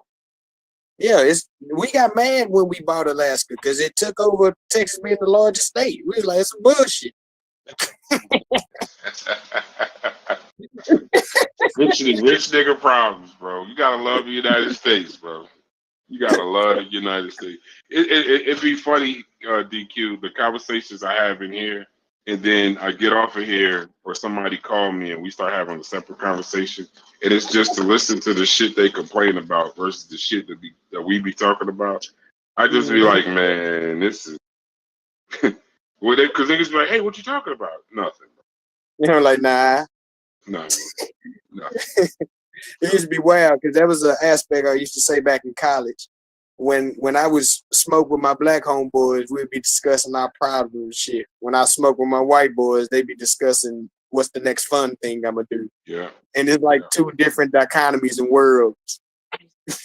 So yeah, I just got off the phone with a motherfucker mad because he got to do Lake Tahoe and some other shit. And I'm just sitting there listening to him like we talking about the poverty line, and I ain't got the heart to listen to you talk about Lake Tahoe right now. Motherfucker was telling me, what the fuck did he say to me? He said, motherfucker, this is about the homeless person told me this shit. Homeless person said, never tell nobody your problems. Cause what is it? Never tell nobody your problems, cause most of them is happy that it ain't them. Like they're listening to you, but the only thing they listening to is that they glad it ain't them. And motherfucking don't ever complain. What is it? 80% don't care. Yeah, 80% of the motherfuckers you tell your problems to don't care, and 20% just glad it's you. Yeah. And don't ever think your problems is insurmountable, because if a motherfucker handed you theirs, you'll drop and run. If you know what another nigga was going, I don't know.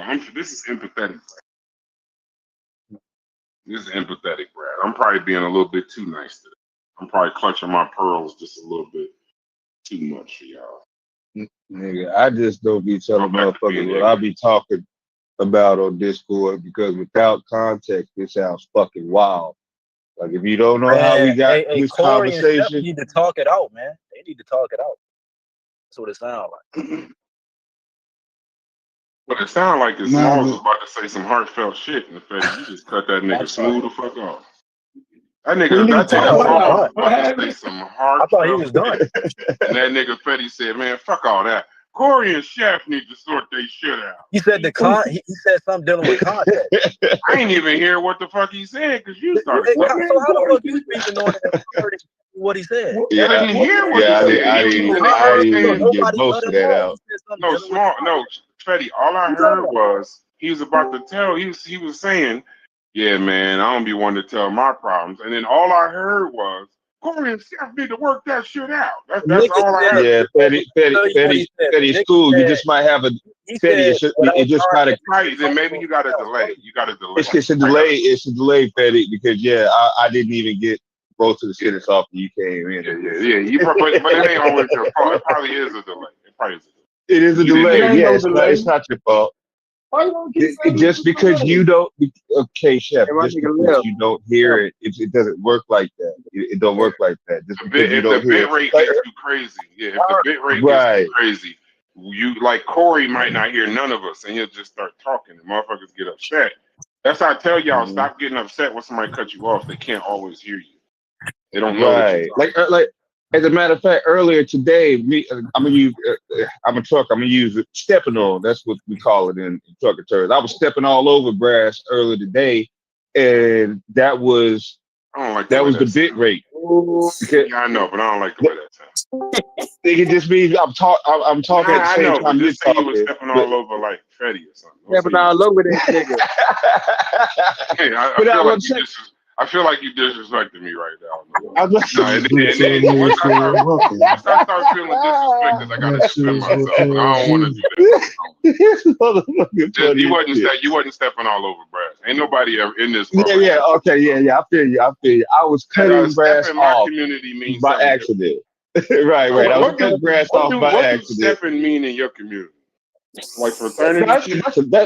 That's a trucker term. They ain't even no community shit. Stepping on, that's a TV term. Yeah. Stepping on a motherfucker here mean you about to ride on that nigga, Paul. I only use it because it's radio speech and we're kind of in a radio situation. It's kind of like Discord is kind of like the same thing. You know what I mean? But yeah, I was earlier today, Brass, during our conversation, like it seemed like I was cutting you off. But you didn't know it. It seemed like you were cutting me off. That's just the bit rate, bro. And we don't be knowing. You know what I'm saying? I'm good with that. Chef, I'm telling you, but Chef about to tell us that don't exist either. It don't. I don't. The structure and the systems in Discord that's causing niggas yelling at each other don't exist either. Yeah. And now y'all See, look, I told you, bro. You gotta pick yourself up by your bootstraps and get a better internet connection. That's what he's an ignorant nigga, bro. He ignorant as fuck. It's diabolical. And you know what? I'm gonna be honest with you. I wasn't going for this nigga's trolling shit, but I think this nigga might be trolling. No, he's not. No. Yeah, this nigga. No. Some of the shit is real. Some of the shit that he's saying, no. Some of the shit he's saying is true, but some of the shit he's saying is for exactly why. If you listen to the nigga talk, he'll tell you. When he said, I'm saying all, and Fetty was like, oh, I'm not saying all, and then somehow Fetty knew Chef wasn't saying all. But then then Chef also said, bro, I'm saying this shit, so I'm not giving y'all no room to get out of it. Exactly. I'm saying his generalized statement is formatted in that way to get y'all riled up like that. That's what I'm saying. I understand his purpose, but the way he's delivering it's gonna rub niggas the wrong way. But I see what point he's trying to prove. That's what Corey reminded me of the. Go ahead, my bad. That ain't bit rate. Smalls, what you doing is not bit rate, bro. Why y'all? Okay. Do you not understand when I hear you is not the same time as when you're speaking? That's why I always say my bad. Are you trying to explain that to that nigga?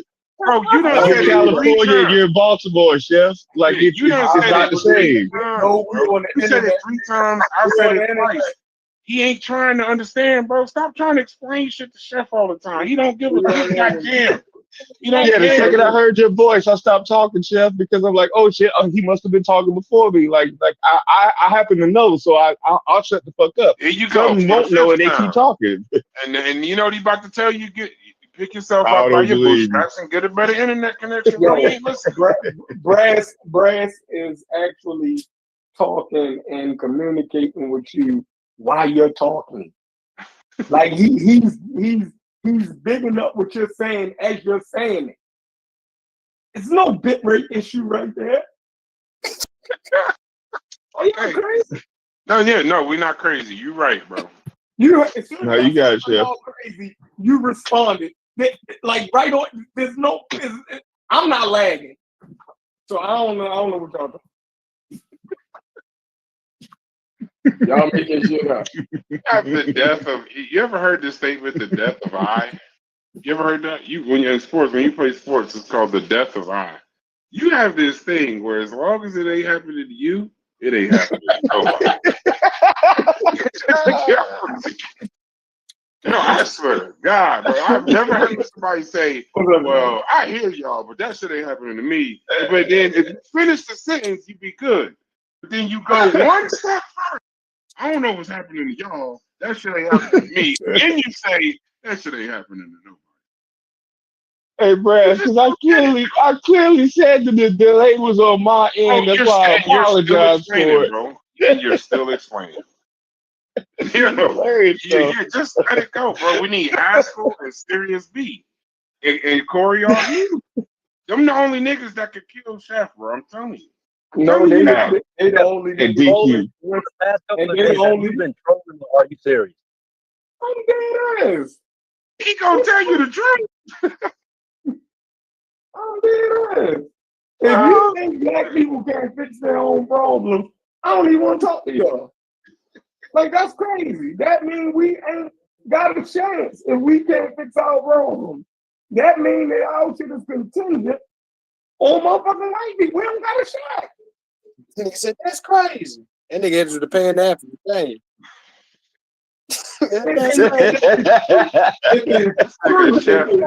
nigga Chef is a member. I don't know how you could do this. My only Chef could be a nigga, purely, and FBA and ADOS. The nigga was a pseudo killer. He was Muslim. This nigga been in every group. This nigga been in every group. He has a keen understanding. He been in everything. The only thing he ain't been in was Dagger Squad and the House of Conscience. It's the only two things he ain't been in. Dagger Squad or the House of Conscience. He hate that nigga was over there though.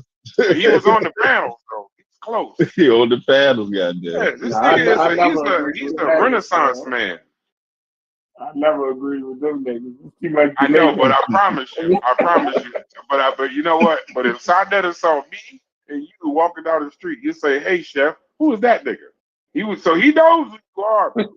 Y'all got a relationship. Trust me. You don't know who I am. I doubt Garfield even knows who I am, but that nigga knows you. He might not like you. He knows you. So look. Go ahead. The fact that I'm not trolling, the fact that I'm sitting here telling you niggas, you tell me if the problem is racism and white supremacy and we ain't figured that out yet, then the problem is not racism and white supremacy, is we might got the Charles Murray issue. That's what I'm saying. It's either or. Ain't no other way around. That's nasty work that you bought. Wait, because he do petty. That's nasty work. That's nasty work. This shit ain't even. The funny thing is, this shit is so predictable. It don't even make sense. Chef gonna say something. Hey, I'm with you. Chef gonna say something. Petty gonna come off mute. Say yeah. But look, I don't think it's the Murray issue though. That's not what you just said, bro. So I'm saying, and I don't believe it's I said racism exists. You know what I mean? But if you can't figure that shit out, right? than is the Charles Murray issue. That's what I'm saying.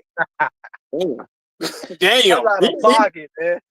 Nigga made a You actually sound worse. We've been down that road we've been down that road that niggas is just ignorant, lazy, stupid, and incapable. We went down that road like 4 hours ago. That's what they're saying.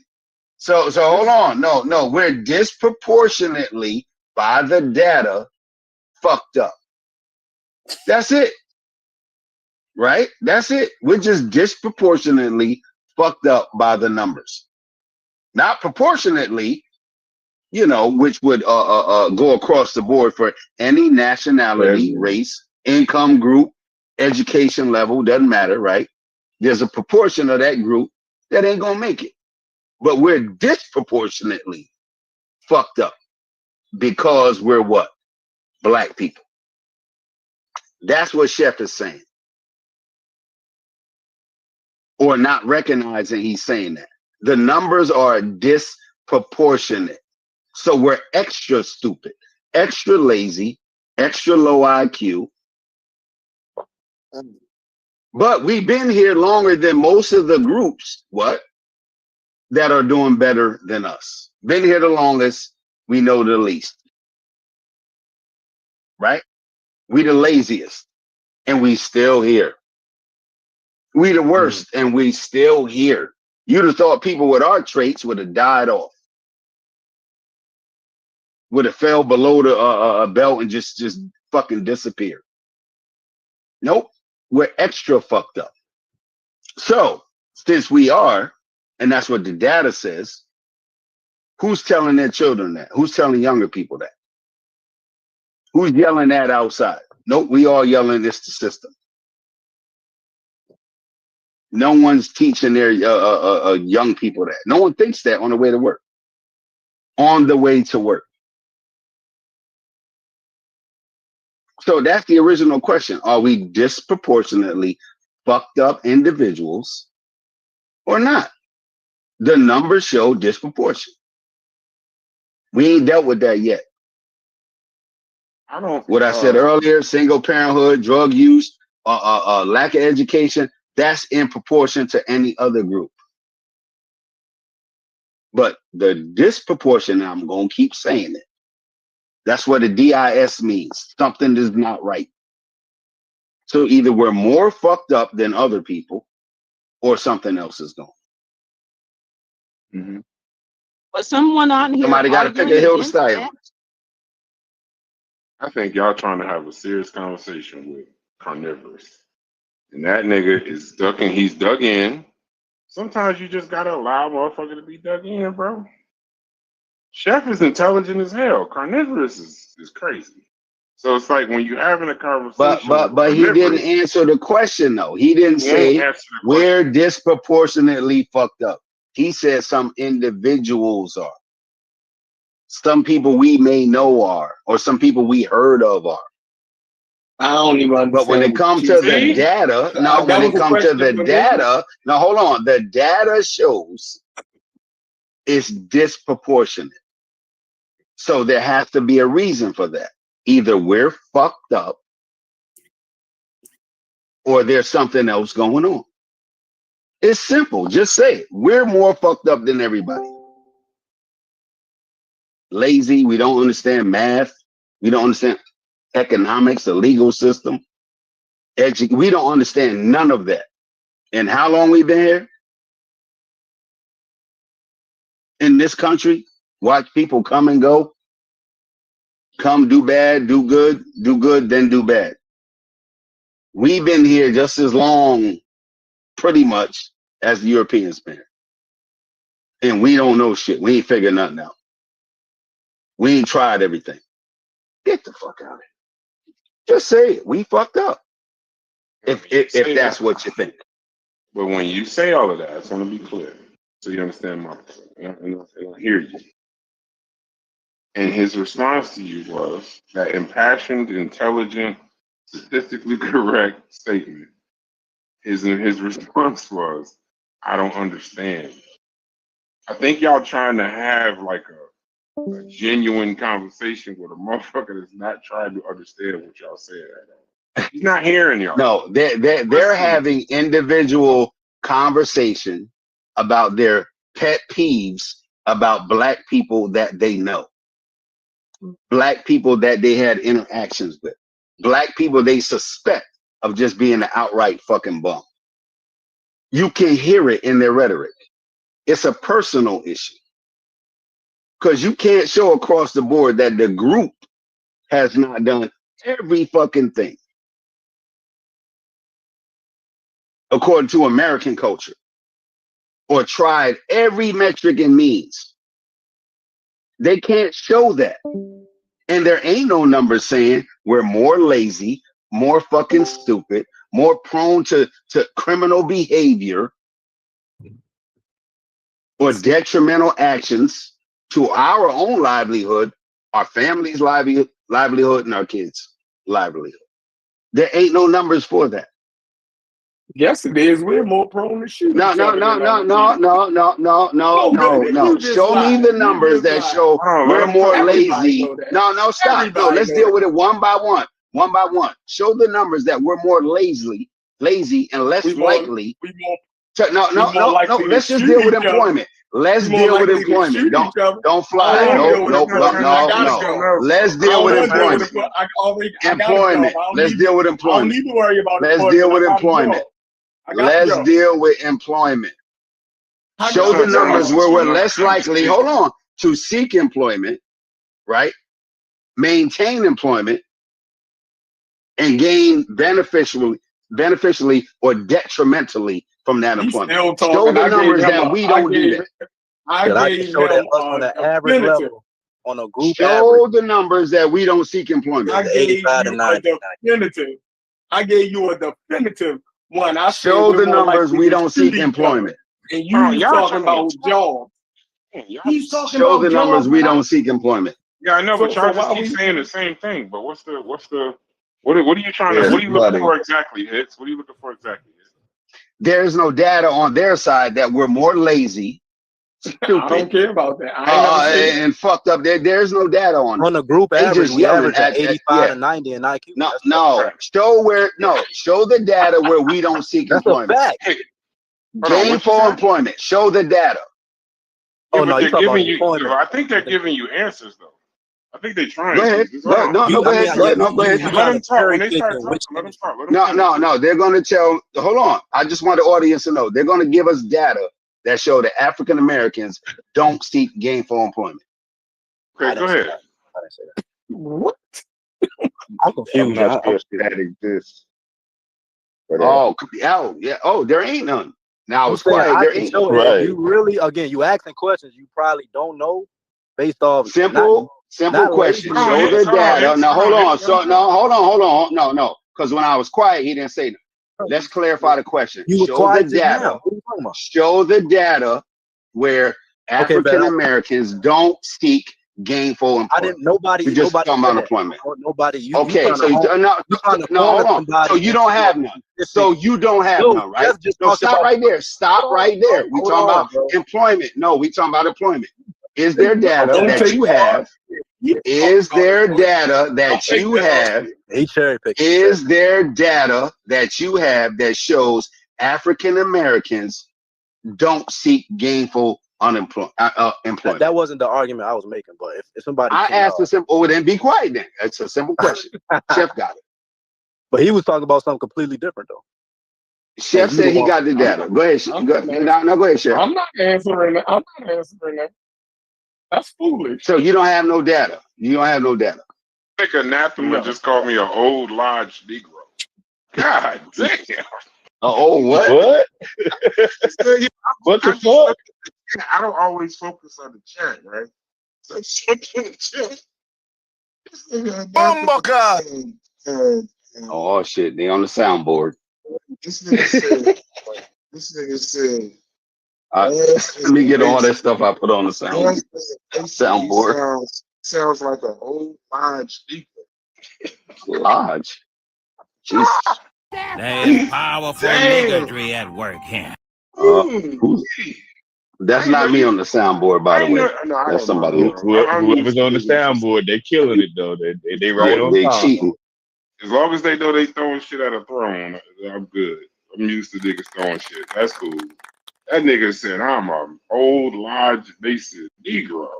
God damn. I don't even think I said that. Like, I mean, I kind of know what that means. No. That's how you feel. That's cool. I just be wanting to know. At least he said it. I appreciate that. I appreciate that enough. I appreciate that. But y'all go ahead. I ain't trying to fuck up the conversation. I just figured y'all would find that humorous. Now I got to go back to what I said with my large Negro sound. Damn moon cricket. Yeah, that's wild. I don't even know what a lot. Okay, move on. Move on, because I'm about to get it. Let me just name my mic. Let me just. Y'all go ahead. Proceed to have your conversation. Maybe I'm gonna be quiet. No, well, I think to me it was simple. If we're disproportionate, right, in one category, as wealth, unemployment, health, all of these things, we're disproportionately higher. So either it's because we're disproportionately fucked up individuals, brainwashed. Somebody said it was the man, it's the system. You don't get it. Go out there, pull yourself up by your bootstraps. It's either that, right, or something else. Is it that? Are we just more fucked up than everybody? We can start with that question. That's a yes or no question. All right, allow them to answer. Go ahead, Fetty or Chef. I'm assuming you're talking to them because I'll immediately say no. Anyone. The numbers show is no. disproportionate. I don't care what the numbers show. I don't care what the numbers. I'm gonna answer your question. I don't care what the numbers show. I don't care. No human beings are 99.9% the same and mean the same shit they say. So human beings is 99.9% the same. I don't think any group of any people is that much different outside of whatever. There's different power structures. There's dominant groups at the time. Right now, we are not the dominant group, and this ain't even our country to be dominant. And we just got civil rights 60 years ago. That's not my answer is not going to change. We are not disproportionately anything. We're human, just like we them, are. No. We are because even in okay, go ahead. Okay, because I can show you in the dominant group that they're not disproportionate. The stats may say one thing, but I don't live my life based on what the stats say. Because if I did live my life off the stats, I agree with Chef. I just give the fuck up. So I cannot believe that that's a fact. I have to believe the system's working against it. And through time, I think we'll be all right as a race. I think black people will be just fine. You know, grading us after 60 years is like saying you ain't ready for college after the sophomore year of high school. We still building. I think we'll be fine. Oh, kind of like we leaning into the brilliance, man. The African Americans. So hold on. So you're saying we right where we should be? No, I'm saying it's not as bad as I'm just saying it's not as bad as what y'all. Not y'all. It's not as bad as these conversations make it seem. No matter what. It's not as bad as the numbers. It's not as bad as the numbers. No, when we talk about violent crime in any city, amongst black people, that's 1% of the population committing those crimes. We just never talk about the other 99. I know the stats. The stats may, even if they're disproportionate, it's still 1% of us. Okay. Can we pull up stats that we're ahead of everybody? To what? In education, in education, in business, in health, in wealth, okay. Well, somebody got to find them stats. Well, no. I didn't know you were saying overall. No. Yeah, you're right. I didn't know what you were saying. In any metric, are there stats that we're ahead of anybody? Positive metric. I have to add that. Yeah, I would. Yeah, that if you're stating it in that way, I would say individual metrics. You might find us ahead, might in some of those, but the majority. Okay. Absolutely not. Yeah. Okay, hold on. We can use available metrics, right? We can use age, 16 to 25 age group. 25 to 35. We can use income, 35,000 a year to 60,000 a year. We can use sex, male or female. We can use industry. Black women are the most educated. I'm about to go because now I think we're going down. I want to be clear. Black women are the most educated group by gender and race when measured by college enrollment rates. Since 2010, Black women have enrolled in and completed college at higher rates than black men, white men, and most other groups. Entrepreneurship growth. Black women are the fastest growing group of entrepreneurs in the United States. Military service. Black Americans are overrepresented in military service relative to their share of U.S. population, meaning we have a stronger civic participation than most other groups. We also have a higher voter turnout than white Americans in the 2008, 2012, 2016, 2020 elections. Black Americans dominate in music, sports, fashion, and cultural influence. In sports like basketball, football, and track, we consistently lead globally. Health and resilience. We have lower suicide rates. Black Americans, especially Black women, have lower suicide rates than their white counterparts, despite often higher stressors. Community resilience. Black communities report higher levels of church participation, social support, and community cohesion. Declining teen pregnancy rates. We have the lowest teen pregnancy rate. It's the sharpest decline amongst all groups and teens. Philanthropy and giving. Black folks give a higher percentage of the discretionary income to charity and community causes more than any other race.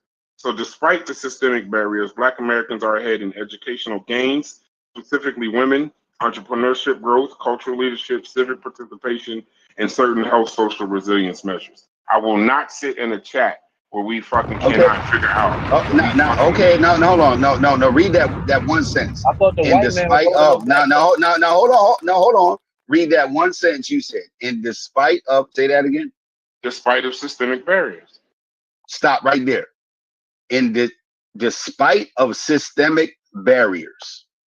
If we're that positive on everything you just mentioned, how are we still low on the totem pole here? The lowest.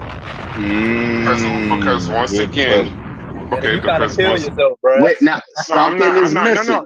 Something is missing. Y'all will say y'all will say that I'm saying something positive about Black people that's killing myself. You know what would have killed ourselves? Don't nobody interrupt me for 2 seconds. You know what would have killed ourselves? If Hits would have asked the question, what do we lead in? And we won't talk about that, but we'll be so quick to talk about what we ain't shitting when there are things that we lead in. So all I did was give the information that he asked. Now, if we want to forget all of that, I knew y'all would start talking. I literally said, hold on. I knew y'all would start talking because when we talk positively about Black people, here we go. The fake shit. Come on, Fetty. Come on.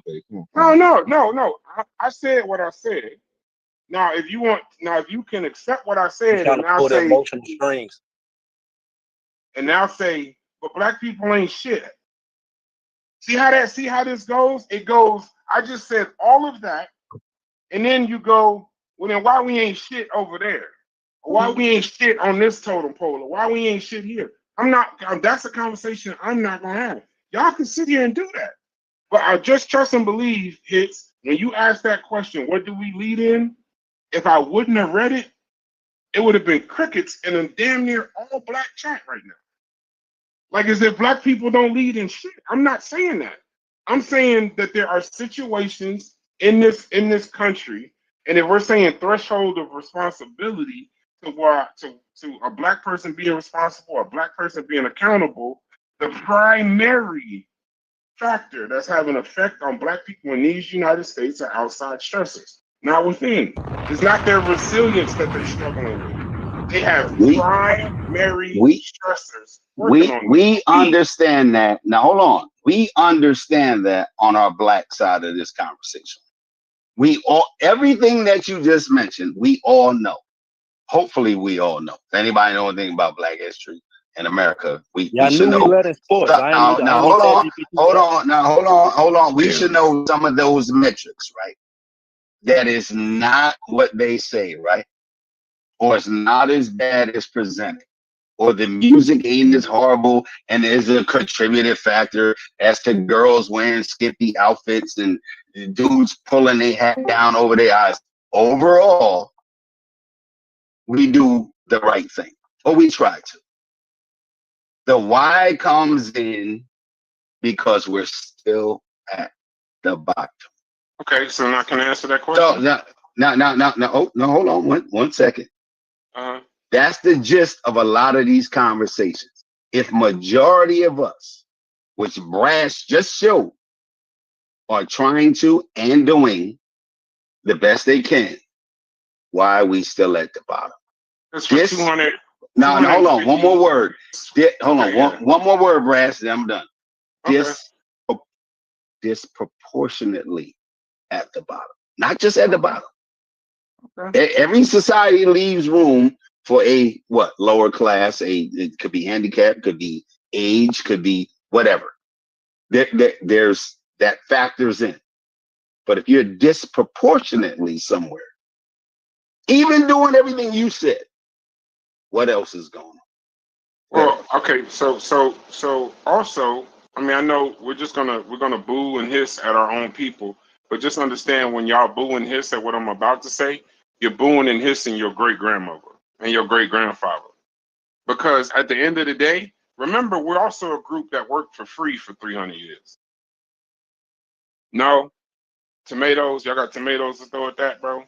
That for 300 years in this particular country that we supposed to get ahead in, we worked for free for 300 years and never was paid, while they benefited for free. Then after the fucking slave trade, so now we'll do a short, quick history lesson. So then after that, you get Reconstruction. So after you get this emancipation, let's not forget, we've tried numerous times as a people, as individual groups, and as individual people. So I say black people, individual groups within the black people, we've tried. They have not only suppressed it, they violently suppressed our attempts when we do advancement, when we tried to have ownership, when we tried to be a part of the political process, when we tried to have better schools. These are violently. Then when we get into the home ownership, then you go into the redlining. So I'm not saying it's not a person's individual responsibility also, but we are unique in our stressors of being the only group of people here that had a 300-year wage gap. And we're trying to say, why aren't y'all like them? When they worked our ass for 300 fucking years and didn't pay us, and now y'all saying, well, we gotta catch them. When they constantly suppress, every time we try, constantly suppress. They give you rights, they take it back. They give you affirmative action, you don't really benefit from it. Give you DEI, don't really benefit from it. Tell you free, mass incarceration. Like every single time, this is what I mean. If you wanted to talk about what black culture is, it's actually resilience. Bro, I just told you that black women are the most educated.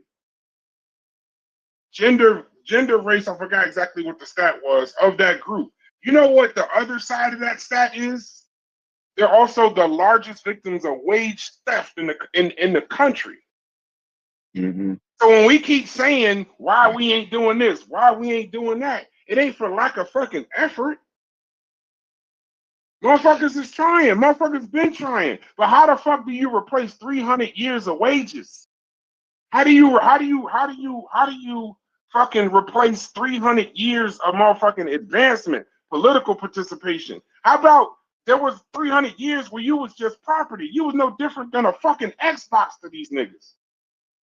And now you telling me, oh, you can't keep up with them. We're so disproportionately fucking this, that, and the other. What the fuck are y'all talking about in here? We got the worst healthcare access. We got higher maternal mortality, shorter life expectancy.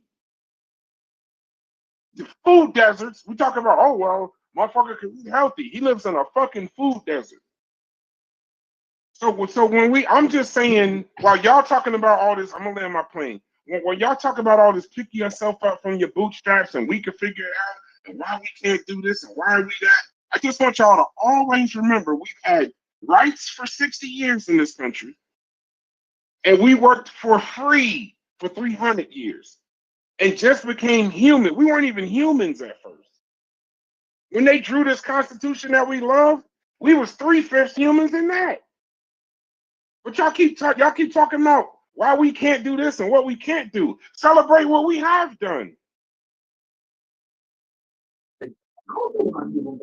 I'm still waiting on the data. Now hold on. Braz gave a bunch of reasons That was good, Brad. for the disproportionate part. That was good.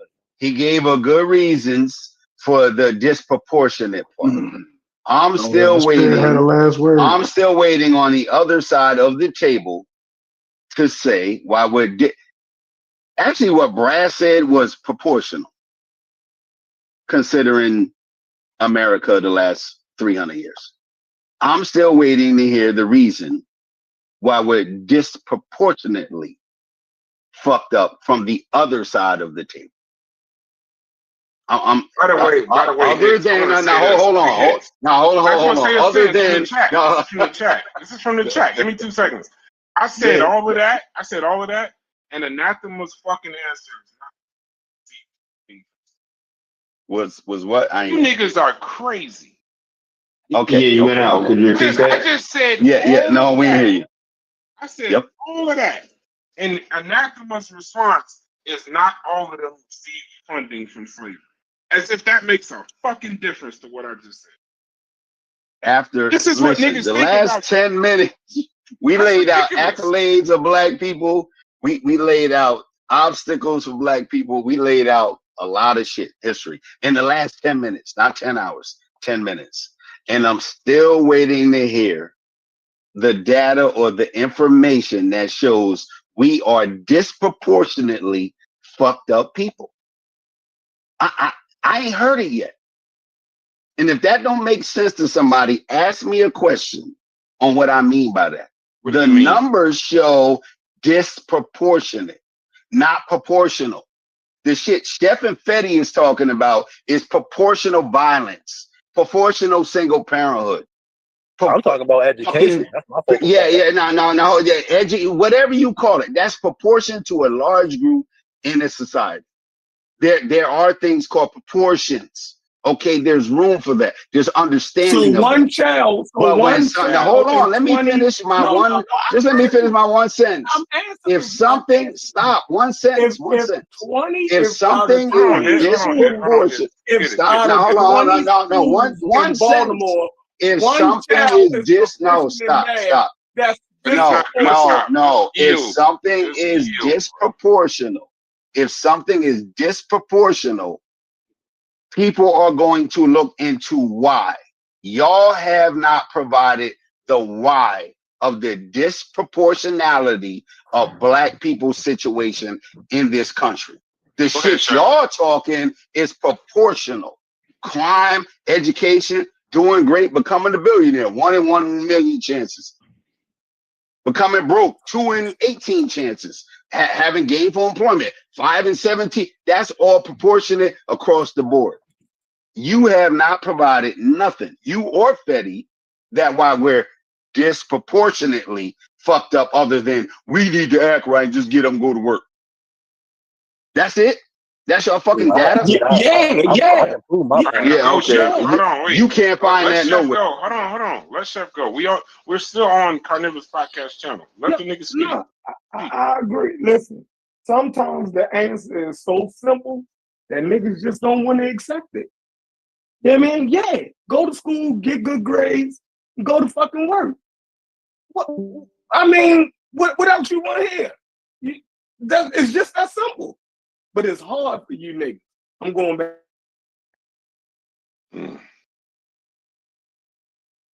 Okay, I'm going to look up the stats for college kids that have moved back to their parents right now. So go to school. Hey, matter of fact, when I was younger, they had a phrase: be cool, stay in school. Oh, I forgot. Y'all thought the 80s. No, hold on. Y'all thought the 80s was all older drug dealers giving younger kids drugs either to get them hooked or to have them out there selling. Because that's what the narrative was, right? No, there was a phrase called be cool, stay in school. Let's crack on each other for that shit. So I'm going to look up how many college kids in the past maybe 4 years had to move back home with their parents or couldn't sustain post-college an apartment, a vehicle, or reasonable income right out of college. This ain't even black kids. Bro, No, that's I'm not still waiting systemic on. racism. But that's not I'm still systemic waiting racism. on. I'm still waiting on why we're You didn't answer disproportion though, Chef. You saying shit that happened to regular folk. Maybe I don't understand your question. It's simple. I'm being Why are we honest. disproportionately? Are we more fucked up than other people? Yes or no? Yes, we are. Okay, that's it. There you go. Then you heard his answer. He said that 1,000 times. He think that we was in that's a it. I'm union. good. Said that. So how you gonna say that and then get mad at what Chef said? Who? So hold on. You and Chef are saying black people are more fucked up morally, legally, as we stupid, we all that than any other group. No, I ain't say all that. I'm saying it. No, that's what Chef okay, Chef said that. No, I just want to see what Freddie was. The reason why I go to education thing because I'm looking at numbers based off test scores and IQ, and if I'm using that to forecast our future situation, it ain't looking good, and we got to address that. No matter how many smart black people and thriving black people we talking about, on average, our shit is lower compared to other groups. So much so. Hey, Freddie. I apologize. I cut you off. Go ahead. Freddie, just say why. No, hold on. No. Hold on. So, it ain't about the why. It's about how to change it. That's my main thing. How do we fix it?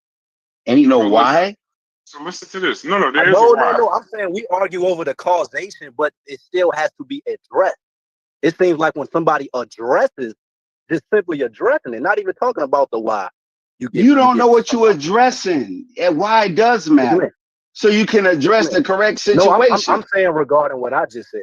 Of course, the why matters. I never said it doesn't matter. So listen to this.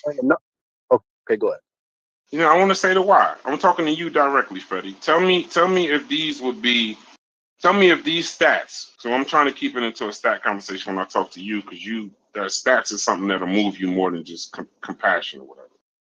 So civic and social access. I'm comparing blacks to everyone else. Black voters face longer wait time, fewer polling places, and more legal challenges. In 2025, the average wait time in a black precinct to vote was 45% longer than any other precinct. 45%. Criminal justice. Black Americans are incarcerated now in 2025 7 times the rate of other races. Black people make up 13% of the U.S. population, but 39% of the prison population. Maternal mortality, we all know that. Black women are 4 times more likely to die from pregnancy. Education, now listen to this. Black students graduate high school and college at lower rates than white and Asian students, even though black women are the fastest growing group. Black college graduates hold higher average debt burdens, normally 3 to 1 than other groups, which slows wealth building after graduation. Home ownership. Black people own homes at 31%. White people 74%. Median household income. This is adjusting for education. If all things being equal in the classes, all things being equal, so we're saying median. This is the wealth rate of these people are all the same. They work the same jobs. They make the same amount of money. Asians $553,000 wealth. White people $275,000. Black people $23,000. Now listen to the income. The median household income for the same jobs. Asians $108,000. White people $84,000. Hispanics $73,000.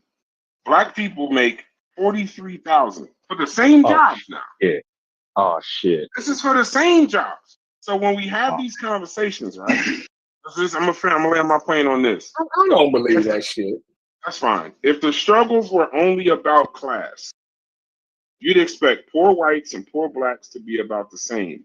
But even when you control for income, black people face additional structural barriers like discrimination in hiring, higher loan denial rates, heavier policing, and generational wealth gaps. So our outcomes on stats and surveys hold worse than other poor groups. The disadvantage stacks on top of it by itself. So listen, yes. That's not explained right. Yeah, I'm still talking. Yes, Black Americans are disproportionately struggling, not just struggling like everyone else. The data shows that even when controlling for income, education, or location, Black people experience higher levels of inequality and worse outcomes than other groups. Now, Fetty, or Shad, it doesn't matter, but Fetty, giving you that information, are you still saying that it's just us? That it's a level playing field, or even that it's slightly disadvantaged versus or that it's slightly disadvantaged versus the disadvantages I just told you. Controlling for those disadvantages. You reading all of that still doesn't indicate that it's a 100% systemic issue. No one says it's 100% systemic issue. That's not an argument we make. I said it's primary. I'm not saying that. Yeah. I would never say it's 100%. Nothing is 100% anything. Some niggas got to get themselves together. I would never say that. But I would say that amongst those stressors, then amongst those stressors, just understand that if we're getting incarcerated at 6 times more, like these aren't small disadvantages I'm talking about. These are extreme stresses. So when you're trying to figure out why it's disproportionate, the fucking trauma and the mute, Chef. Yeah, Chef, you might want to mute up. No, y'all mute or somebody else do. Or he could be the same. When we keep talking about why we're disproportionate and where we at, the barriers and institutions is disproportionately weighed against people. So you can't say it's not like that's for other. Bro, I just named Hispanics. Hispanics make $73,000 a year on average. We are below them. And they got their own set of stresses. Our stresses are unique. And on top of that, Fetty, y'all cannot account for 300 years of lost wages. I got you. Lost education, lost advancement, lost political representation. I'm gonna hit you with the 2 things can be true every time. 2 things can be true because a lot of the accountability things we talk about can add fuel to that fire that we talking about that's rooted in systemic shit. So I'm saying a lot of Black people who just may be living life, not financially literate, not looking at certain statistics, they may not realize that they're adding to those problems.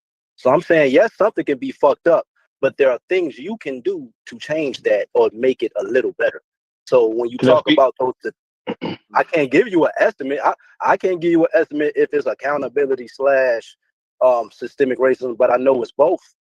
And I know it's both too. We agree. I know it's both too. We agree. I'm not disputing. But I'm saying like having not you, but a person having a systemic racism argument, right? Like a lot of Blackologists we see or Pan-Africans or whatever, but they completely ignore the statistics that, make us, kind of cringe a little bit. But I'm saying that's not doing. You mean like how I read all of that and Chef said I'm not believing none of that shit? No, I think what he meant was not what he meant, but the statistics show us on the bottom. So Brass brought out statistics that show that per capita or per person, we do just what other groups do, right? That's what his data was showing per person, per group in a relative plane. We do what other people do, but the other numbers show we are still on the bottom. Now, we not getting to the point of why. Chef said, motherfuckers, and I'm gonna quote, ain't worth shit if they just act right and do right. Hold on, everything will be fine. That would surmise that everything Black people have done up until 2025, because in 2025, we're still on the bottom. We ain't did none of what Chef and Fetty and anybody is talking about. We ain't tried it. We didn't understand it. We just don't get it. We prone to bullshit. In 2025, we still saying, oh, we just don't get it. If we just act right and do right, now, that's on our side of the table. What no one's talking about is what's on the other side of the table. If I say the system is now, hold on. If the system is hold on. If the system is fucking people over, hold on. Just let me finish my sentence. If the system is fucking people over, one question. If the system is fucking people over, no one's holding the system accountable. No one's holding the majority accountable. That word again, accountability. Only the motherfucker that's getting kicked in the face need to get his shit together. And what me and Logic talk about all the time is on the other side of the table, they don't give a fuck what you trying to do. They don't give a shit how good you trying to be, how many laws you ain't trying to break, how much income and education you trying to get. They don't give a shit. Why you leave that out? That's the elephant in the room. You aiming at little people. Now hold on, just let me finish. Let me finish. You aiming at, we aiming at the little people, not the elephant, and really think you got a chance against the elephant in the room, which ain't getting discussed. We're gonna shy away from that and turn back. Yeah, that's too big of a fucking problem for me to deal with. I'm gonna go back and look at these little problems. Nigga, put the beer down. Put the Jordans down. Girl, take them eyelashes off. You get up at 5 o'clock instead of 7 o'clock. You work a double shift. That's who you aiming your vitriol at. But the elephant in the room, nobody got no smoke for. Zero smoke you got for them. Don't run away from the big dog. There, Freddie.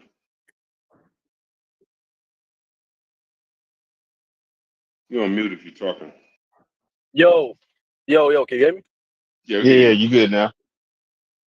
All right, so again, you tried to create another false narrative that I have this narrative or this rhetoric of saying something on one side and not taking into account the other side. I hate how these convos always go like this. It's like when you try to find middle ground, niggas gonna still say you have this opposition that's so extreme. But I'm not even gonna stress that much. But I mean, again, bro, if you gonna knock people for having some sort of disgust when they see that certain things, whether dealing with our culture or anything, that may be added fuel to a lot of the things y'all talking about, understand those same people in your community will kind of act like the shit y'all talking about as far as the systemic shit we don't know about. That amazes me. Like the fact that y'all feel like y'all gotta tell us this as if we don't know.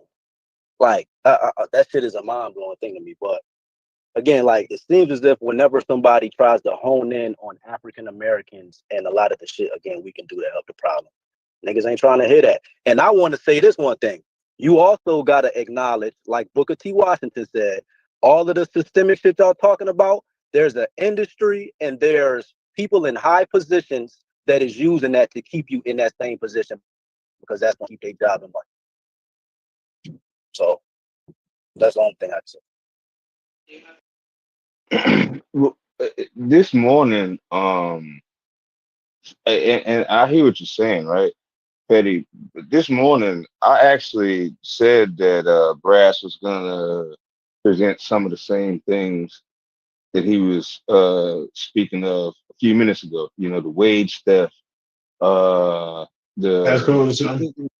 yeah. Here's the thing, though. When he puts it in. When he adds in, the one thing that I didn't think of, Betty, was when he adds in the 300 years of free labor and some of the other things that he brought out. Like, I'm not sure I can really have the same. I mean, like, how do I want to say it? Even and as a matter of fact, Miss Sincere pointed out, even when we talk about some of the, if you want to say, well, it's rotten the culture and it's this, that, and the other. Well, what my thing is, what would have put that rot there? What would have like what made for the drill culture and the this, that, and the other? Like it's some systemic shit that was, I think. It's the result of some systemic shit that's that I don't know if it makes sense that that we go through it and so go ahead. You try to say something, Fendi?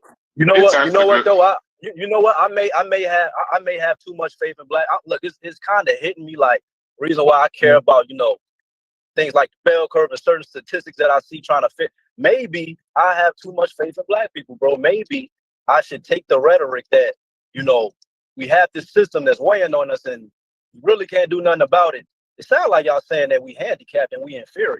So maybe y'all right. No. Maybe What it is, Fetty, when that's what I'm hearing. It's asked the question and that's nobody. what it sounds like. It sounds like the white man is like a demigod. It sounds like he a demigod and we just can't do nothing. So hey, I guess that I thought that you use his bell curve data to say that. No, hold on.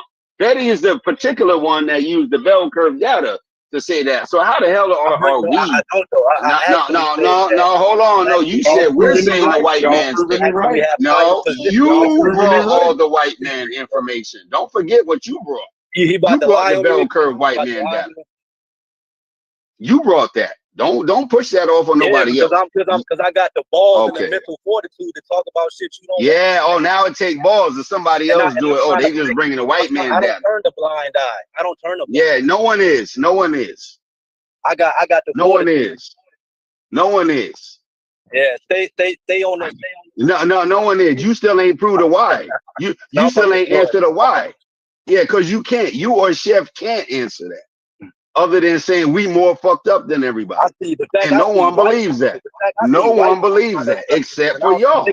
Y'all believe that. Just say that's what you believe. That's cool.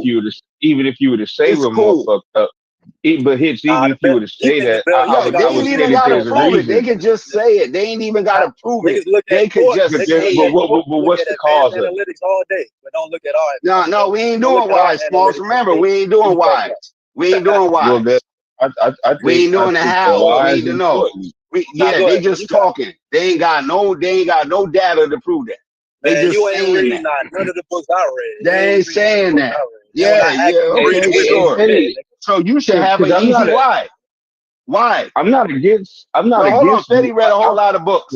Fetty read a whole lot of books. He gonna tell us why. Bringing data, niggas don't look at it. Niggas. Go ahead. Why are we more fucked up than everybody else, Fetty? Go ahead. Fetty gonna tell us.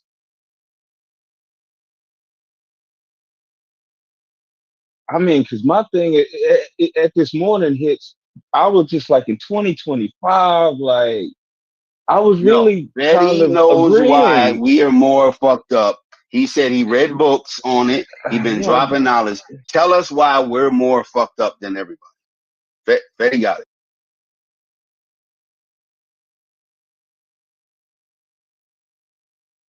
Or Chef, help Fetty out. I'm sure Chef. No, I don't think Chef's still here. No, Chef gone. No, he's there. Fetty, you know why? No, Fetty's gonna tell us why we're more fucked up than everybody else. And hopefully you don't end up on, alcohol or weed or Jordans or rap music, shit like that, because that's the majority of our consumption and budget, Jordans and, gold chains and all that stupid shit. Yeah, for sure. Yep. I need Brad statistic. Explain how we can work at the same job as a white person and an Asian, do the same thing and get paid less. That's a civil rights issue. Like y'all can't believe. Yeah, that discrepancy would be alarming. I'm not saying that the stat is wrong, but I mean, but let's say it's true. No, hold on. Say that again. I'm gonna Google it right now. No, hold on. We're gonna answer Chef question. What was the question again, Chef? How can black people work next to an Asian and make less money? Is that it? Yeah, we're talking about like 40 grand. Left. Okay, hold on. I'll be more poignant. How can a qualified African American work next to a non-African American and make less money? Is that a better way to phrase it, Chef? Before I Google it. Anybody? Yeah, that's what I thought. Sounds hot. I mean, sounds interesting. Yeah, it's not that interesting. Trust me, it ain't. I still want to know why. We're more just say it. We're more fucked up than everybody else. We ain't gotta even have these long ass conversations. If that's how you feel, then that's cool. But they can't find no numbers to prove why. I'm not sure. Like they can't prove we lazy. They can't prove we lazy. They can't prove. No, they can't prove we lazy. They can't prove we stupid. You don't read none of that shit. So what are you talking about? Go ahead, bro. Go ahead. Yeah, who information? Saying what? You be asking for shit that niggas probably could have said. What's the information say, Fetty? For the audience, real quick. What does your information say? What does your information say? I bet you he won't tell y'all. What does your information say? You know why he won't tell y'all? What? Go ahead. No, you said no. Hold on. Are you going to tell us, or do you want me to tell people why you won't tell us? What does your information say, Fetty? What does your information say, Fetty? What does your information say, Fetty? TLDR. Too long, didn't read. Come on, let's go. What does it say? I'm good. Because y'all never asked Fetty what his information says. It's being had in a disingenuous way. In real time, I asked Fetty what his information says, and he won't tell us. You're right. Because I just what does it say? What does it say?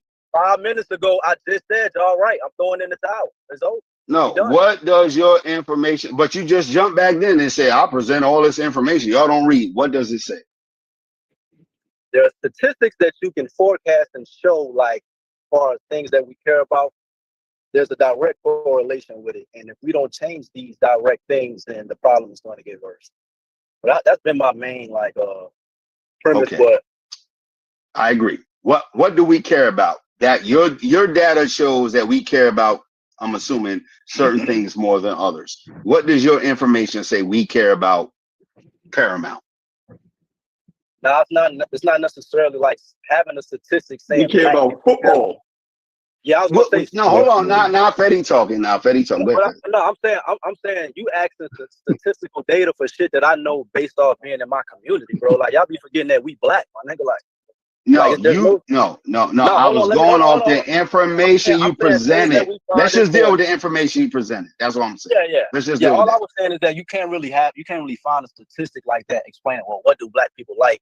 And it's gonna give you like a good idea, but based off reading books like Black Metropolis and a lot of authors from the 50s and 60s, they noted that like Chef said, a lot of African Americans we value sports a lot, and I even admitted that I'm a victim of that. Like after reading those books from the 50s and 60s, how like black people gather together at a radio and how we know all the stats of every player and shit like that, and how that's a lot of our main talking points when being around each other. That stuff has a lot of personal. No, hold on, slow down. Personal observations, right? That's what you're saying. Personal observations. No. I'm saying off of what people said when I won't even live it. I like the precursors of a lot of things that we see now. Okay. No. I thought we were talking about the data that you presented. I wasn't going off your personal. No, you said some shit about what we care about. That's what you said. No. You said you presented us data. That was one thing you said. And then you said what we care. There's information, hold on, showing that we care about some of the probably wrong things, or you didn't say that? No, what?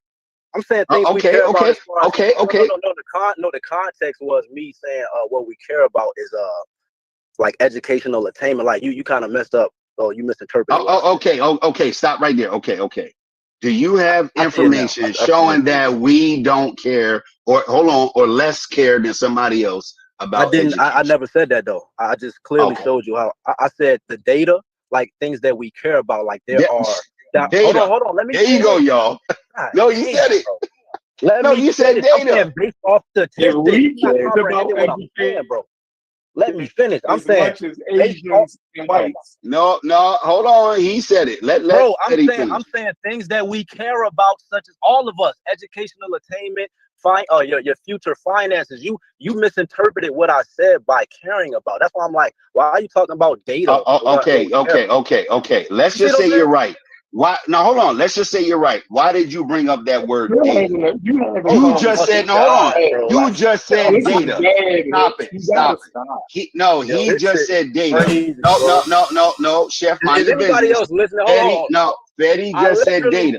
I say this like my 10th time saying this. I say this all the time, bro. It's hard to have a conversation. He said data.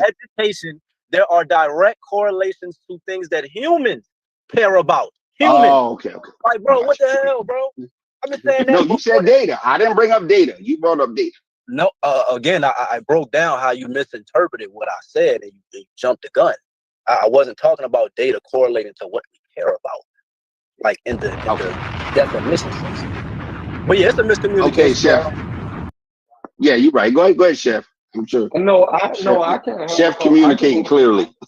I can't have a conversation with you. You're just gonna have to tell me what you're saying. Just tell me what you're saying and how we're wrong. With your data, your facts. I'm gonna tell you. No. I'm gonna tell you what you're saying. This shit ain't going nowhere. No. I'm gonna tell you what you're saying, and I'm gonna tell you what you haven't said. I'm gonna tell you what you haven't said. I'm gonna tell you what you haven't said. You haven't said why we're disproportionately at the bottom. Everything you explained was proportional to any population group.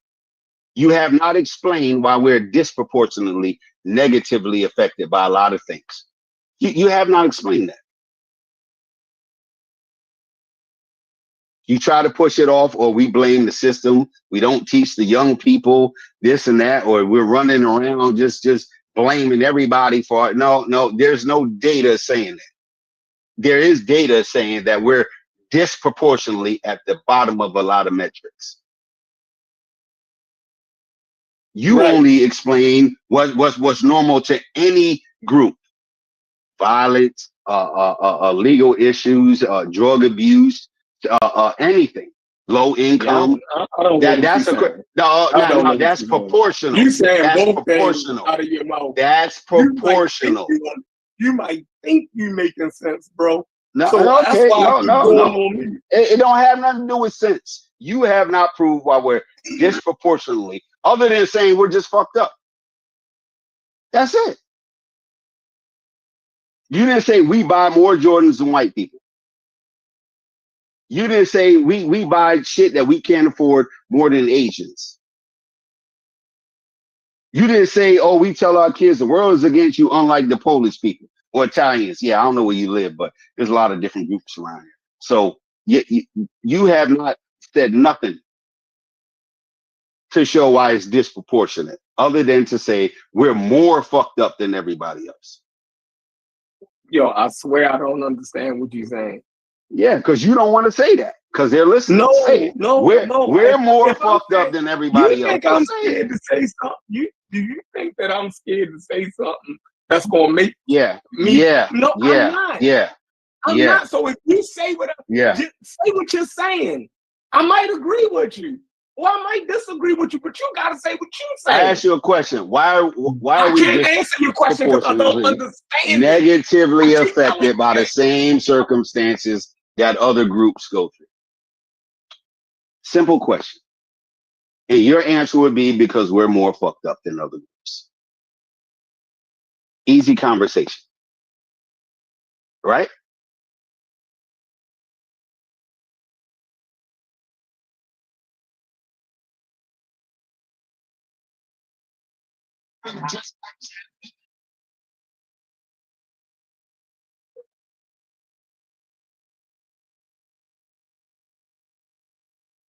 Chef not convinced, man. I think Chef is really trying to propose certain things and ideas to have a conversation on, and I think he's not convinced with the answers he's getting.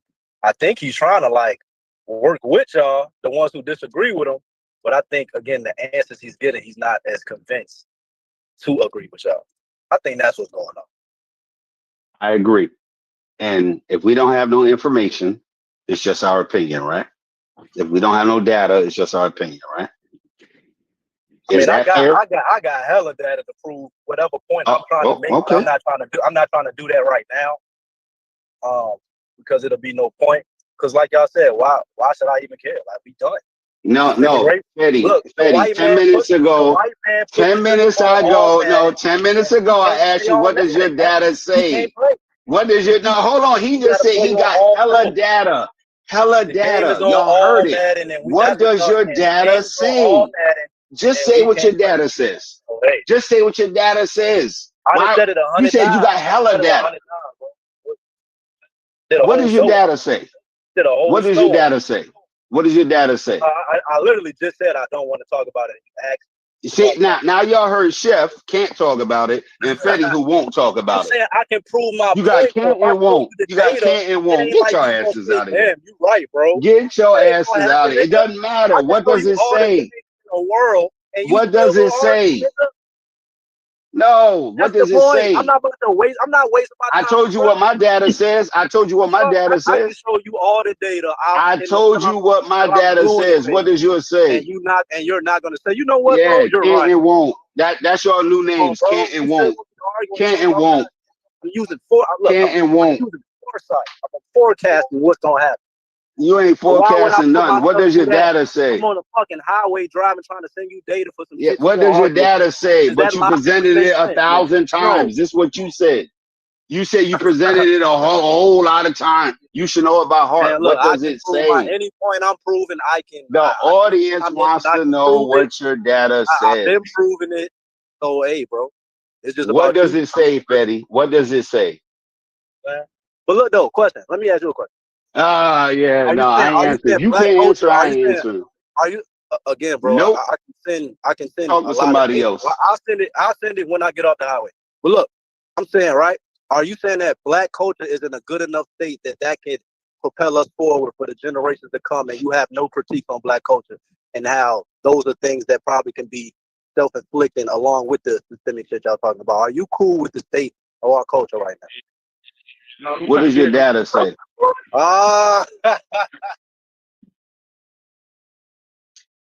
Ladies and gentlemen, y'all have can't and won't on the platform. Okay, so when one can't explain it and the other one won't explain it. Are you gonna read it? Get the hell out of here. here. You gonna read it out loud when I send to you? Can you hear me? Chef, if you're trying to talk, we can't hear you, Chef. I see you lighting up, but we can't hear you. Oh no, I wasn't saying nothing. Oh, my bad. I see your thing lighting up. No, Fetty, I just wanted to know. Fetty, I just wanted to know what your data says. That's all. That's a simple question. If anybody think that's not a fair question, I'll mute out and shut the fuck up. I just want to know what Fetty's data says about African Americans. That's all. Hold on, but Brass presented something that said that African Americans working the same job as other people get paid less. I'm saying that's crazy. Like, I don't know if that's explained right. You feel me? But if we actually believe that, it should be some riots going on. Like, that don't make sense. No, don't start no fires. Do not listen. No, he burning just read that. Yeah, but he says some fires going on. We're not condoning violence. I'm trying to figure out if that's true, and y'all always. I'm sure if you Google it, well, Google it. I'm sure it's a Google search. I'm in the middle. I'm in the middle of. Well, not you. You know what I'm saying. If y'all feel as though that shit is true, and this, like, what do you do about that? Do y'all actually believe that shit? Well, shit. If that's the case, women, younger people, less educated people, there's all type of metrics that say that. What does anybody know, right? That the white male in this country is going to fare far better than any other group. It wasn't just the white male. That particular stat that Brass brought. No, I'm just saying, just overall, that all the stats going to show that. Go ahead. Come on. No. You go ahead. Yeah, that's historical. That's just right.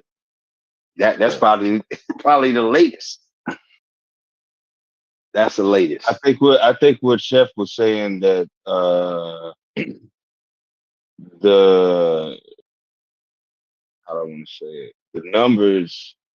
I mean, I was a little alarmed by it. I mean, it was almost like I don't know who was at the top. It wasn't white folks. It was somebody else. Like it was almost double the number that it actually might be. Like they make twice as much than the average black person working the same job. I don't know. I don't know where that stat came from. And I think maybe Chef is just wrestling with that. Brass didn't post it. He only stated it. So yeah, that's the not all. things. Oh, I'm sorry. No, you good. GPT was glitching. Yeah, I don't know what that was a little. That was a little crazy. You can either, that's a case. That's a case. Okay. Okay. Hold on. No. I think he was reading. Yeah, but you can go to census. You can go to census.gov. You can go to the Office of Management. What is that? And Budget, the OF, whatever. SMB. You can go to government websites. You can go to watchdog websites that give you economic information, county, state, business, corporation numbers. You can get all of that. You can get demographic information from a ton of websites that just chart information like that. But you can go to census.gov. I'm trying to look on the computer. I had it like 40 shits. You can go to you can go to U.S. Department of Labor, policy, government, anything for women. You can go to that, minority. You got all type of websites that just collect and disseminate data. Yeah. So yeah. This is not just I Googled, ChatGPT said. Nah, these numbers are out, and that's what I was saying earlier.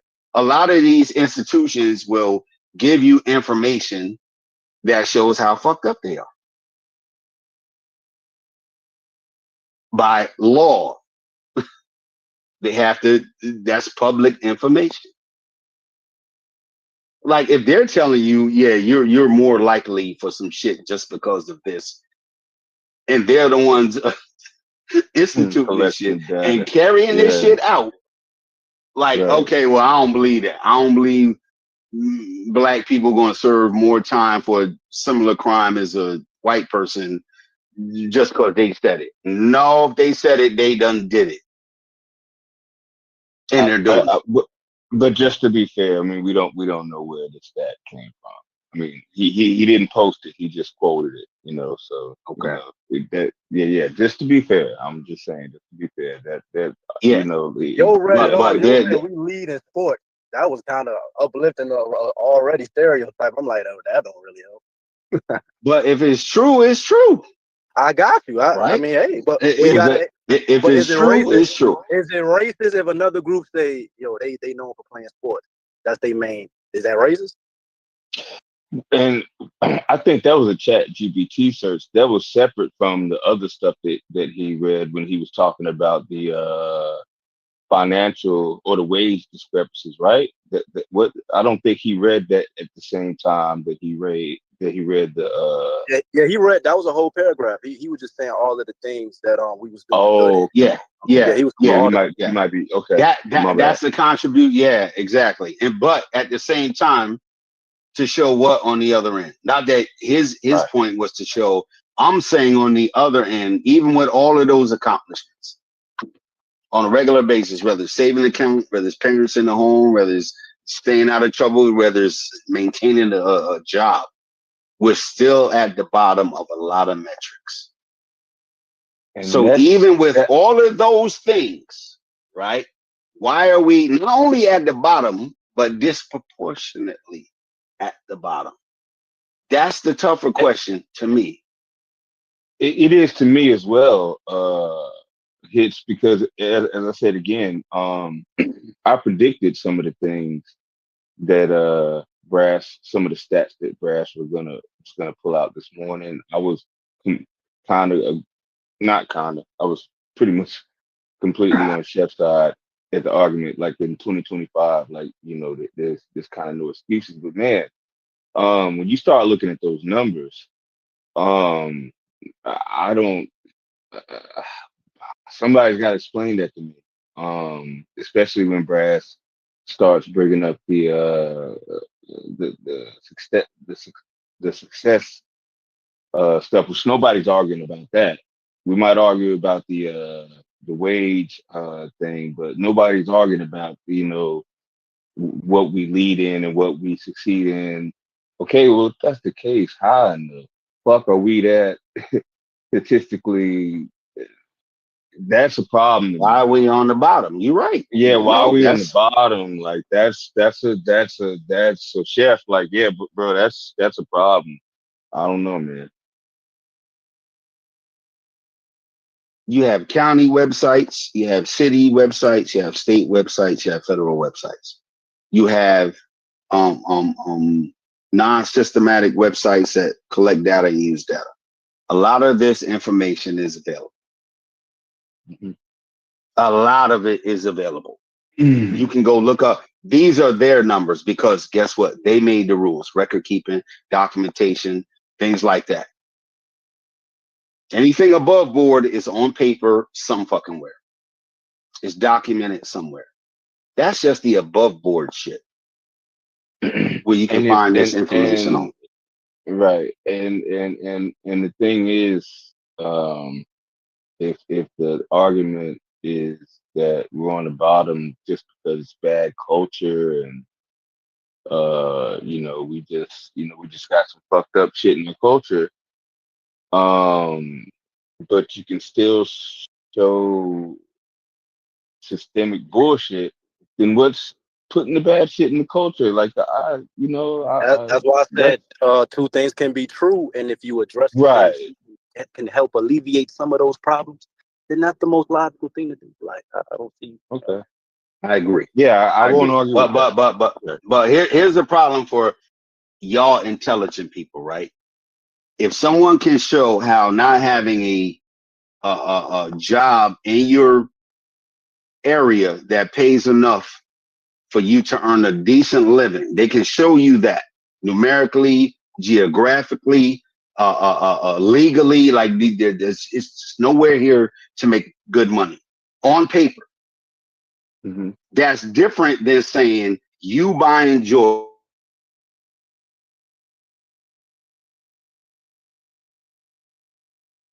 Is that just me or did he go out? Yeah, you went out, bro.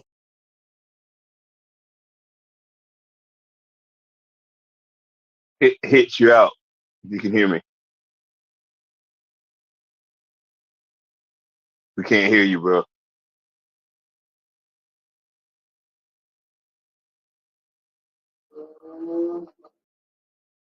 Logic, until he comes back, were you gonna say something? I can't. I don't know what to say right now. The conversation sounds crazy as shit to me, and I see people kind of dug in a little bit in their positions, and it's kind of. I'm still stuck on earlier. I'm still stuck on earlier how I think at the end of the day, okay, maybe let's redirect. Does anybody think that the train is going in the wrong direction? In America. In America or for us? Yeah, yeah. Could you look at Black people's situation in 2025 and say it's going in the wrong direction? Yeah, we're going in the wrong direction. I would say. What direction is that? I don't think we're going. What direction is that? No, I want to hear those who said we are. Tell me that wrong direction, if you would. I'm gonna just. Well, maybe Logic can tell us what he considers wrong direction. I don't think we're going in the wrong direction, but I'm saying I think that our college graduates are increasing, right? I think that I think the future looks promising to me. I just don't think it might be happening as fast as we want it to. And we still dealing with some barriers, but that's what I mean by going backwards. Does it seem like we're getting dumber? Okay. Right? Are our reading levels going down? Is our incomes going down? Okay. I think I think in comparison it probably looks crazy, but I'm guessing, and my guess is going in the right direction. So now that you've elaborated, I'm looking at these inner city schools and what these babies and what they doing. Right. So what is Chef? What you mean by we going in the wrong direction? But that's just the schools, though, Fetty. I would say overall, with what Logic is saying, I would have to change my answer. Now that he elaborated, I would say overall, yeah, it would be more right. When forecasting what black people doing, I don't see how you can't use the youth and looking at what they doing and trying. I mean, like we don't really matter really, and what we talking about in the future. So it's like okay, I see what you're saying. I'm not discarding it, but I'm just saying he put some more into what he was saying. Oh yeah, for sure. Yeah, I agree. Yeah. So I'm just saying in regards so are we getting worse though? Still answer the question. Are we getting worse? Going into college and graduating, or what type of job you gonna get based off knowing the climate of the economy and all of that. Is graduating the most important thing? Because I know people with liberal arts degrees and in debt.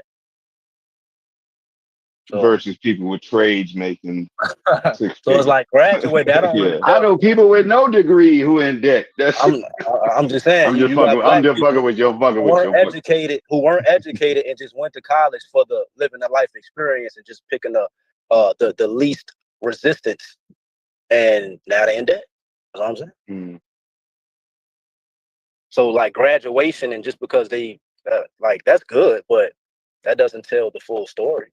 I mean, I would want to see what positions, and I love the statistics y'all was talking about with black women. That's dope. My question would be, well, what positions are they graduating in, and what salary is that, and do they know these things before even picking these majors, and are they being educated on the salary, all of that before they even going into college?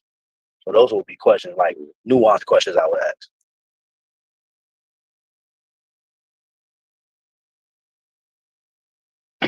Think you have to ask Brass and he's not around.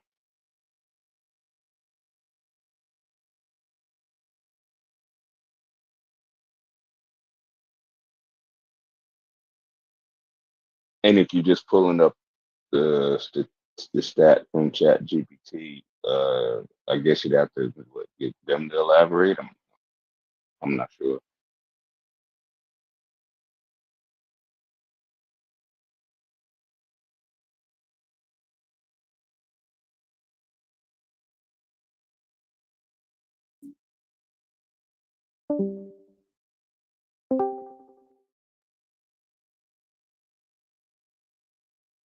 Yo, can you hear me? Can you know? I was just saying, based on what y'all saying, the white man and systemic racism got the game on all mad, and we some all pro niggas. So that's the best way I could chalk it up. I wouldn't say that, Fetty, but it's just not as simple as I was trying to make it. At the very least, you know what I mean? Like again, I predicted what Brass was gonna say, but when he puts it with the other shit, it's like, man, I mean, or Chef, like I was asking you, like what are your thoughts about what he was saying? I mean, Fetty, you gave yours, but Chef, what are your thoughts about when you look at the? So are we getting worse? Yeah, and Logic asked a great question too. Like, I wouldn't say that. I said something? Yeah, I mean, no one's even answered that yet. I mean, I answered. I would. I You about to let them move to something else, and they ain't even answered that yet. That's true. My bad. I mean, I answered it. I actually changed my answer. I said at first we were, but then once you elaborated, I said no. I would say it's heading in the right direction, but slowly. Maybe not as fast as people would want it to. That's my answer. I don't know the world is moving very fast. If y'all ain't noticed, so. No, we're not getting worse. Yeah, I wouldn't say we're getting worse. After the way Logic AI, y'all not even asking real questions. Like real question. I mean, I wanted to flush it out because I knew somebody would say yes. Chef said, yeah, we're getting worse. I'm trying to get him to explain it since he said it. Maybe Baltimore is getting worse, but black people, no. Oh, maybe his town, maybe his region or whatever is going to shit, but the numbers don't. Well, The numbers don't flesh that out. The numbers don't say that we're getting worse. The numbers say we're yeah, what Freddie graduating. said. The numbers say that we're graduating more, high school and college. We're having higher voter turnout, higher political participation, higher political representation, higher entrepreneurship. But just where it's not getting worse and why it seems like it's not in specific areas is because the areas that it's not getting better is are areas that we tend to focus on and that America tends to focus on: the wealth gap, the housing, the incarceration, the crime, and the health. So, and that's why I initially said no. Yeah, but see, we also got to remember, like I said, with American issues, we can't take ourselves out of America. We're definitely African American, but right now, as far as inflation and economics in and of in the United States, for the class that we're talking about, they're getting hit the hardest. Person making $80,000 can deal somewhat better with inflation and low income and wage stuff than a motherfucker making $40,000 for the same job. When milk goes up, maybe they've established a savings, maybe they've established a few things that somebody that's making a smaller amount can't. Hey, by the way, Brass, was that that's Chat GPT that gave you that, right? Did they? No, I'm reading. Get I went and got a book, but if I pull up ChatGPT, I'm pretty sure to say the same shit. Yeah, I think they might want the actual source that you pulled up. Those. I'm not pulling up sources for niggas that's just gonna say I don't like it. Are you crazy? But I'm just saying, crazy? In a conversation with these people, I'm gonna pull up a source. Come here, please. Maybe if you show it to them, no. Don't right, believe okay. that. Bro, listen. All right. Why would I listen? I said earlier in the chat, I'm not giving Chef no fucking sources. Chef don't read that shit and he don't listen. Y'all be having to forget who y'all really do be forgetting who y'all talking to, bro. Like this nigga is once he's dug in, he dug in. I'm not even talking to Chef right now. No. You got to fix that. Chef Mike Carnivorous with. Fix it up. Yeah. Right now we dealing with Carnivorous. Chef will be back shortly. Carnivorous, listen. Carnivorous will come off mute, say some shit to keep the conversation at the highest level of aggravation and go right back on mute. Chef ain't participating. Y'all the niggas taking them serious. Hits told that nigga some compassionate, all kind of shit, stats, numbers, this, that, and the other, and his fucking responses. I don't understand none of that shit. And they called Cuban a squatter earlier. Yeah, he said Cuban told that nigga he was a tough time in his life, all kind of shit. You was living in a bando. You talking to shit? Be damn, I go get a source for that was dirty. God, fucking put a bullet in my head if I fucking get a source for Chef. For Carnivorous. Fuck Carnivorous. Chef, my nigga. I don't even know who Carnivorous is. And to Carnivorous, just so you know, when I say you were trolling, that's the. I believe that you believe some of what you said. That's the only reason why I said that is because, like, you do be kind of lighting the match and walking away, like nigga. I'll be getting in the car with you, and then I'll be looking. Listen, hey, that nigga done jumped out a block away. Carnivorous is just enjoying the fact that we're discussing him while he's on mute. Just stop talking about it. That nigga's watching him right now. He said he's gonna do it. No, what up, y'all? Smalls, you don't remember none of these conversations that him and Fetty used to have? You don't remember none of those conversations? Yeah. Are these not the exact? He was killing. When I say killing, he was murdering Fetty for the same stances he got right now. Same stances, yeah. Come on, bro.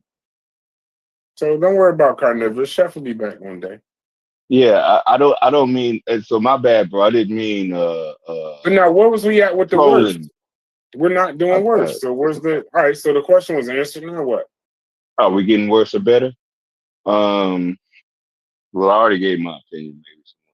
Well, I mean, okay, so since we're not getting worse, but I mean, for me, I guess this is where the part kind of sounds insensitive. But since we're not getting worse, I'm not so sure where we benefit from harping. Right? It's almost like if that's the case, you can't deny that some progress has been made. Right? If once you acknowledge that it's not getting worse, you can't go on and say like, oh, it's never been this bad. You know what I'm saying? It's getting better. So, like I would say at that point, you got an opportunity to really pick which one you're gonna focus on. Right? I can actually have enough leeway to focus on the stuff that I can do. I don't have to just harp on all the stuff that's in the way. Can So I comment on that? I guess we would have to be just acknowledging how fortunate we are to some degree. But yes, we are fortunate enough to be able to have things to take advantage of. And it'd be a separate conversation about if we do that well. But yes, we actually can be proud of all the stuff we have accomplished and feel good about the stuff that we should be able to accomplish in the future because of our previous accomplishments. So. That's just my go ahead, go for it. No, I just want to say things are getting better, but it depends on the metric. And some metrics, specifically when we talk about wealth, it won't get better because the people that you're competing with are not going to stop. And the gap is just going to get larger and larger and larger and larger. So only something really, really transformative, i.e. like reparations, would solve that problem. I mean, this is why the reparations discussion popped up in the first place, because people were looking at the numbers and looking at the data. Oh, nothing can fix this other than the government like injecting resources to a specific group that was harmed in a specific way. So I want to say that.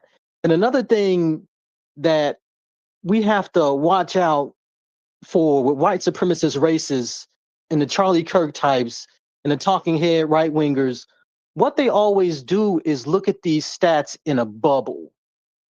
And they never want to address like the history behind why things are the way they are. So, why are your stats so bad? But they'll discount 250 years of slavery and 100 years of Jim Crow.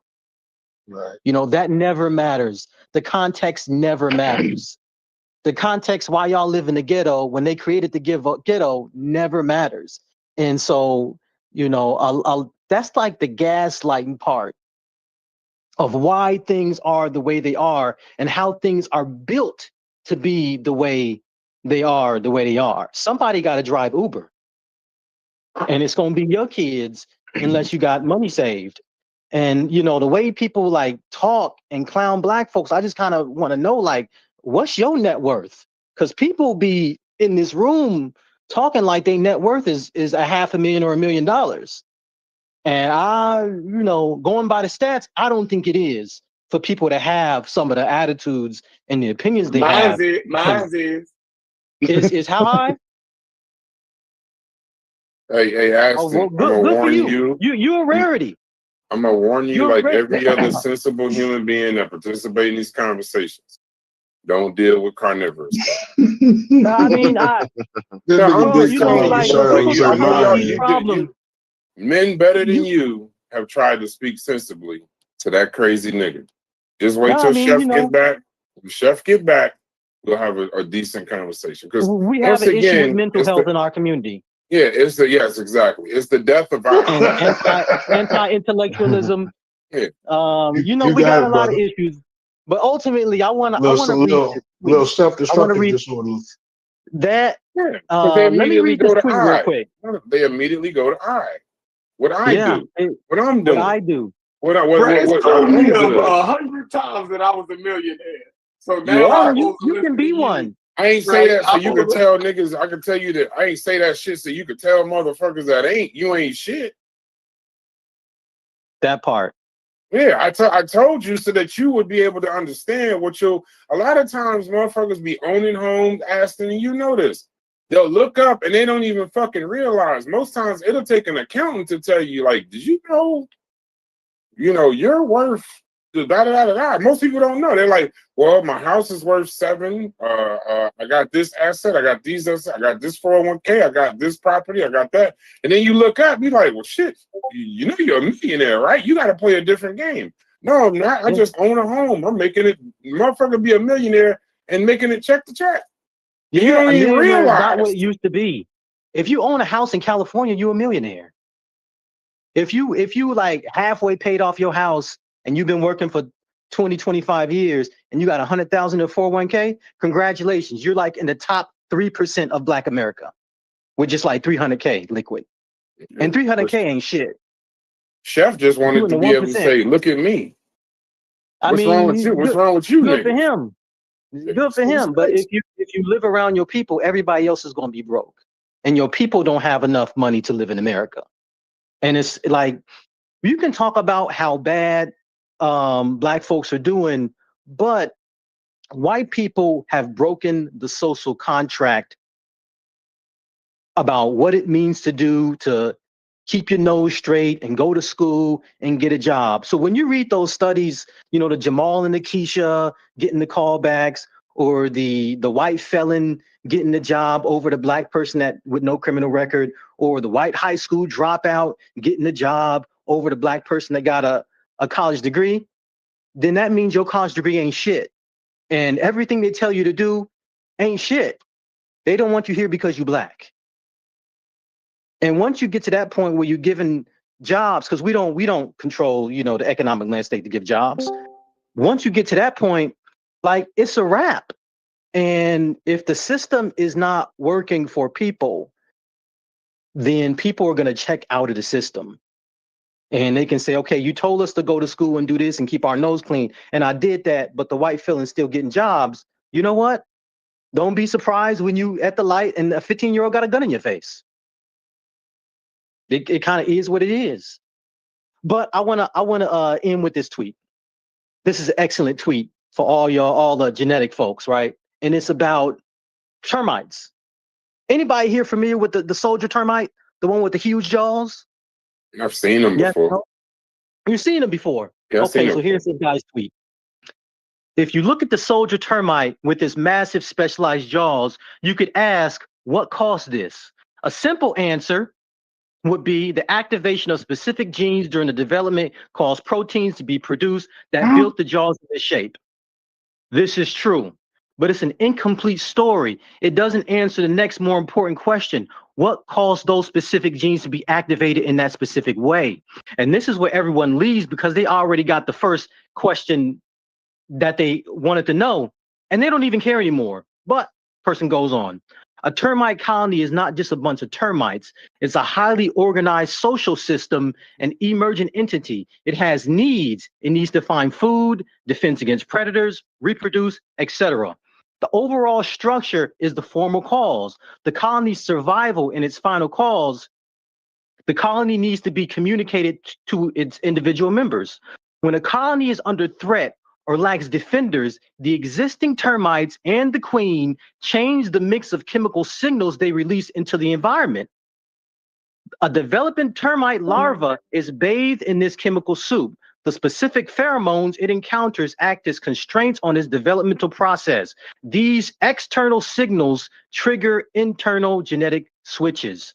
If the larva is exposed to the "we need more soldiers" chemical cocktail, its developmental pathway is channeled away from becoming a worker and towards becoming a soldier.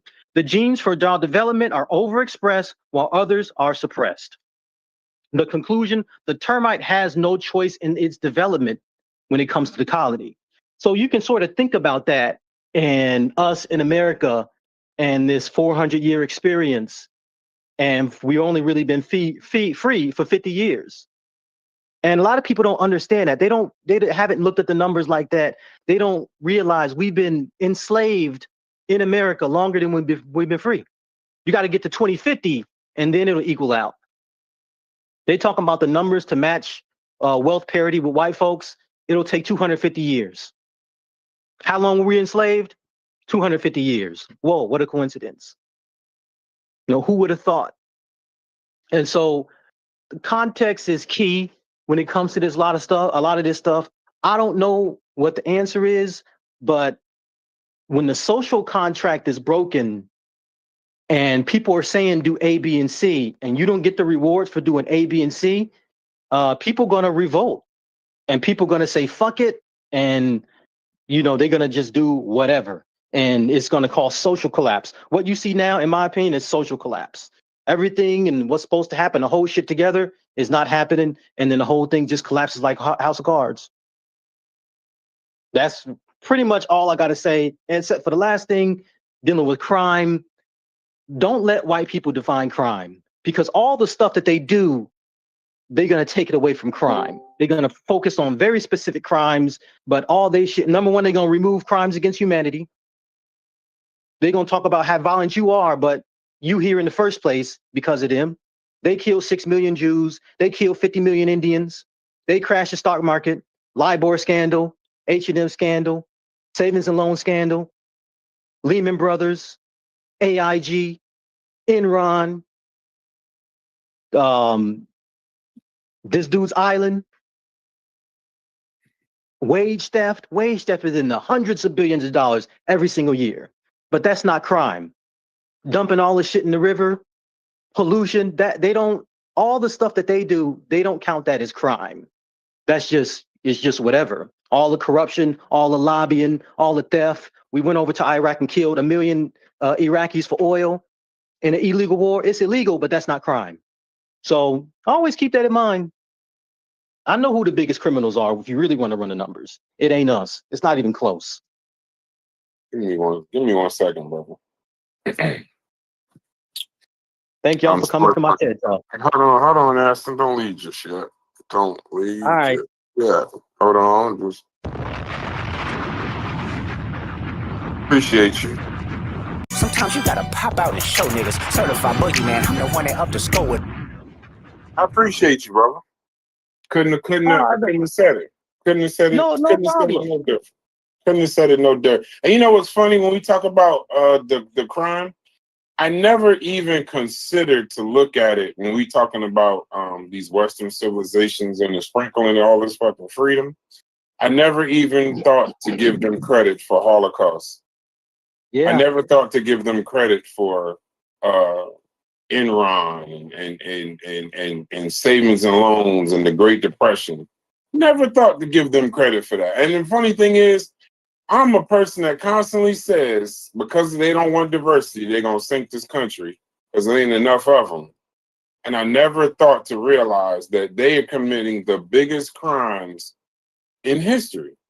Every black kid, if we count only crime as black kids shooting black kids in the street and forget about the Holocaust, because doesn't that count as civilization, correct? Or no? I think it does, but they don't count crimes against humanity. That don't count. Crimes against humanity. I appreciate you asking. I was watching a special on, I think it was like, What Would You Do? I think it was ABC, where they have like a skit and see who on call. Yeah, I know what you're talking about. Yeah, them restaurants, they teasing the handicapped person or something like that. What would you do? Yeah. It was one where it was about stealing bikes, right? And we're gonna have a black person steal a bike, and we're gonna have a white person steal the bike. They got bolt cutters, et cetera, et cetera, et cetera. And so, of course, everybody calling the cops on the black people, and hardly anybody is calling the cops on the white dude.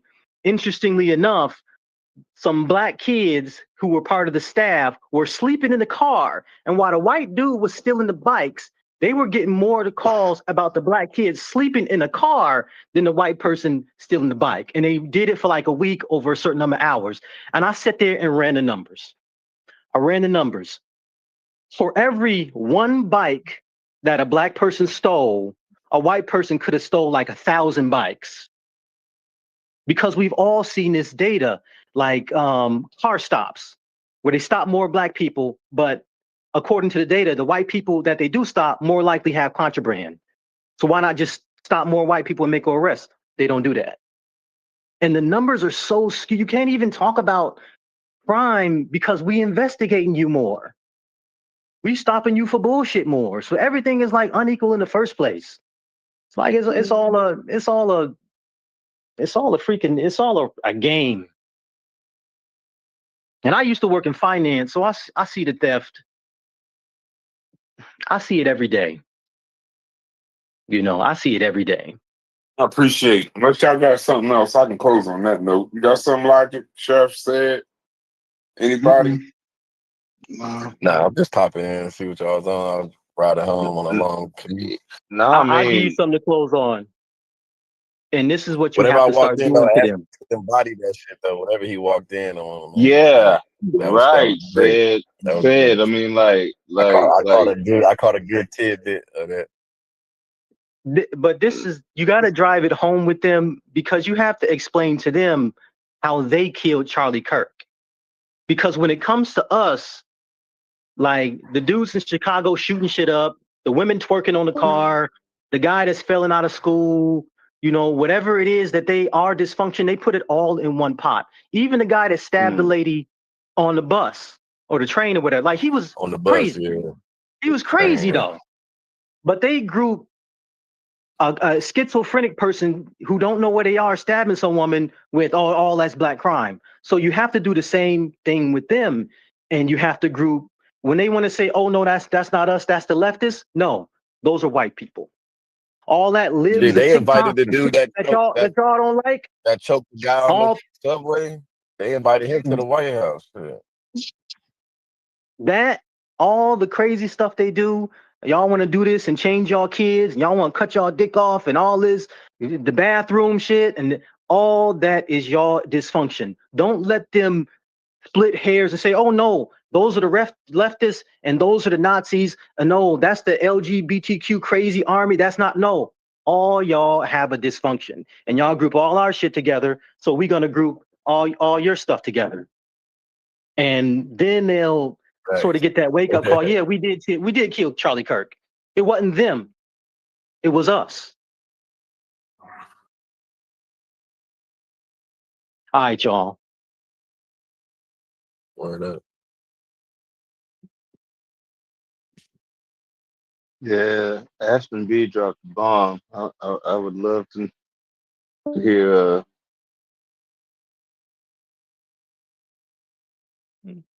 I try. I would love to hear. I would love to hear Chef's opinion on it. I don't think Chef has an opinion. I think he has a position. Yeah, and that's that's the one thing I don't like to have the conversation with.